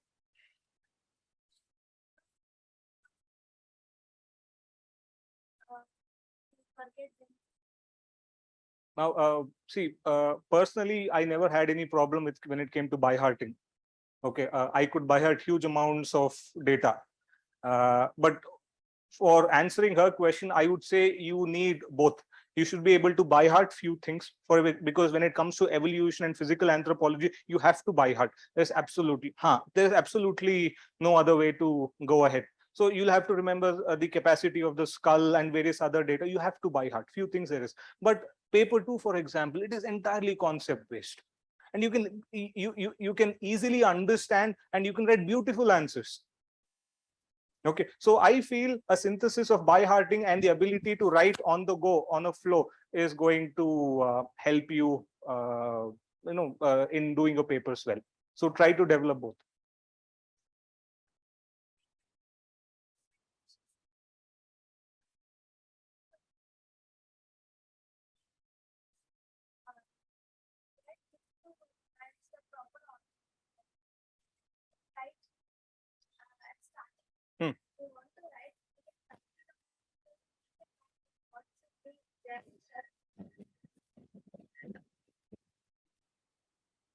Okay. I would say I understood. So I would say, at least from my experience, I gave maximum importance first to completing the paper, then to presentation or the structure that you set. Third was to quality or content. So first I focused more on completing the paper, saying that yes, 250 marks, I have to complete it in 3 hours. That's a very big challenge because we are always used to writing 100 marks in 3 hours. So now we are writing for 250 marks. That's a big challenge for which you need practice.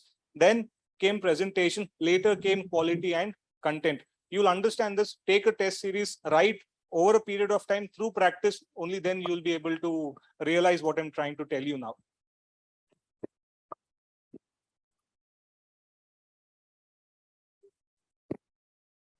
Uh-huh. Presentation. It's how you're going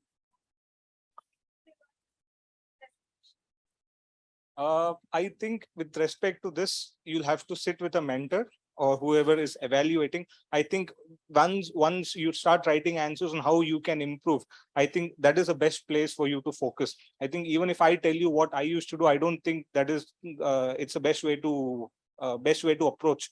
I feel first write, and based on your strengths and weaknesses, whoever is evaluating will tell you and will guide you on how to improve. So first start writing.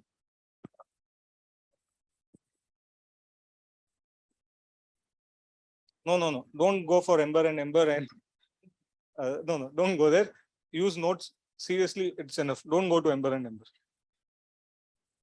Better. See, this is what I said. Please don't complicate. Why will you read Ember and Ember?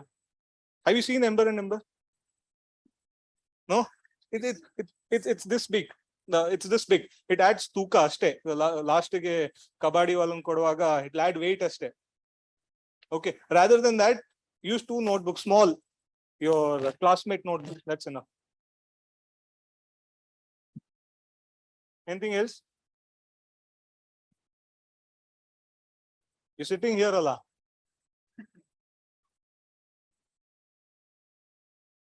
See, after class, you'll have to go back and study. And I think for discussion, sir is always available. See, this one thing I can guarantee you, you're in safe hands. I honestly, from personal experience, I know this. Okay, you are actually in safe hands. For at least for anthropology, I have absolutely no doubt. For anthropology, to the last letter, you can do what is done in class. That is enough. Okay, and I come with proof. That's more than enough. And I'm also telling you, 2.5 months is enough. You might feel it is not enough, but it's more than enough to complete the entire syllabus and go and write your exam.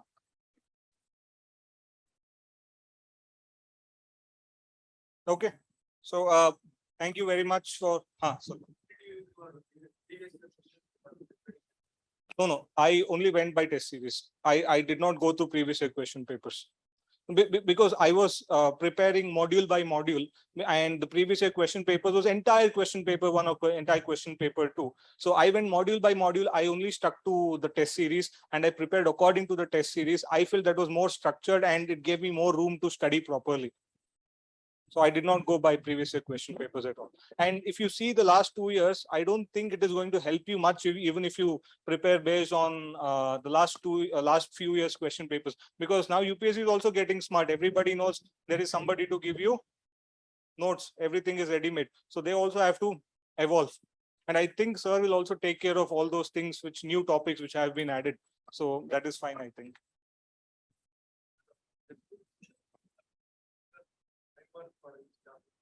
Sorry? See, no. Again, as I said, initially when I started off writing, I used to score very low.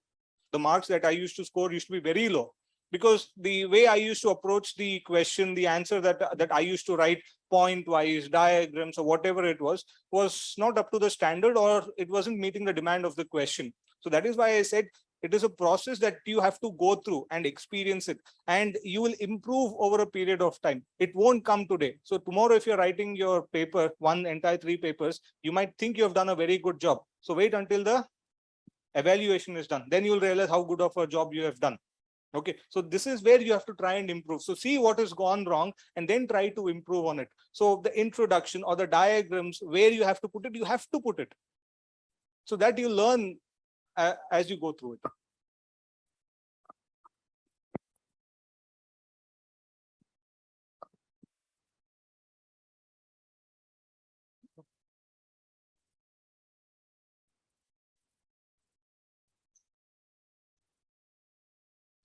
I'm sorry, I don't know from where the question started. Is class notes enough? Yes, class notes is enough. Yes, my rank is 222. It is written there in the board, or at least it was. Can you share your notes? My notes is the same, which is going to be given to you in class. Why have you chosen anthropology? See here, a person says, why have you chosen anthropology since the syllabus is vast? Which optional subject syllabus is not vast? You tell me honestly. Have you seen the syllabus of any optional subject? It is vast. Entire UPSC itself is vast. You can't complete it. See, please keep this ingrained. You cannot complete the syllabus. With whatever minimum you have, you will have to optimize on it. So don't try to perfect even anthropology. Don't try to perfect. Don't try to cover everything. It is not possible. So that is what I did not have time. I stuck to minimum.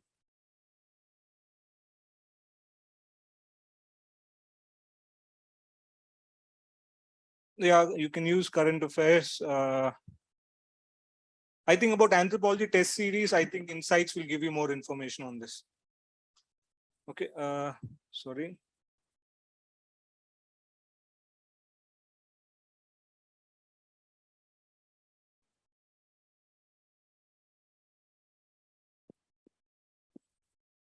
See, again, anthropology is not that tough. I'm telling you, it is not that tough. You think it is tough, but when you start reading, see, if you start reading today, you will actually feel tough because you're not in that, there's no exam pressure on you.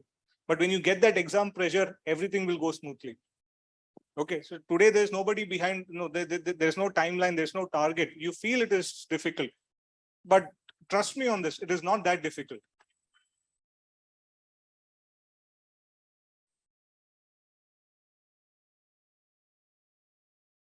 Paper 2 is a bit dynamic. Paper 1 is entirely static.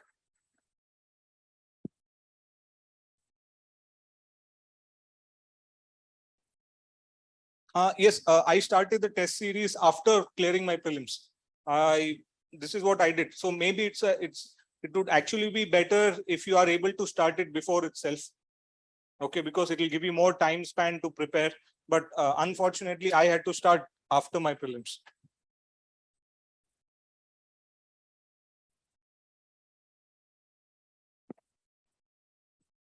Okay. Sorry. Who in anthropology class? There is no time. You can't do so many revisions and revisions. There is no time. You have to understand that, see, anthropology you have to cover, but entire GS, how can you revise? That is why before your prelims itself, your preparation should be planned properly so that you have most of the knowledge. After your prelims, I would suggest focus more on practicing.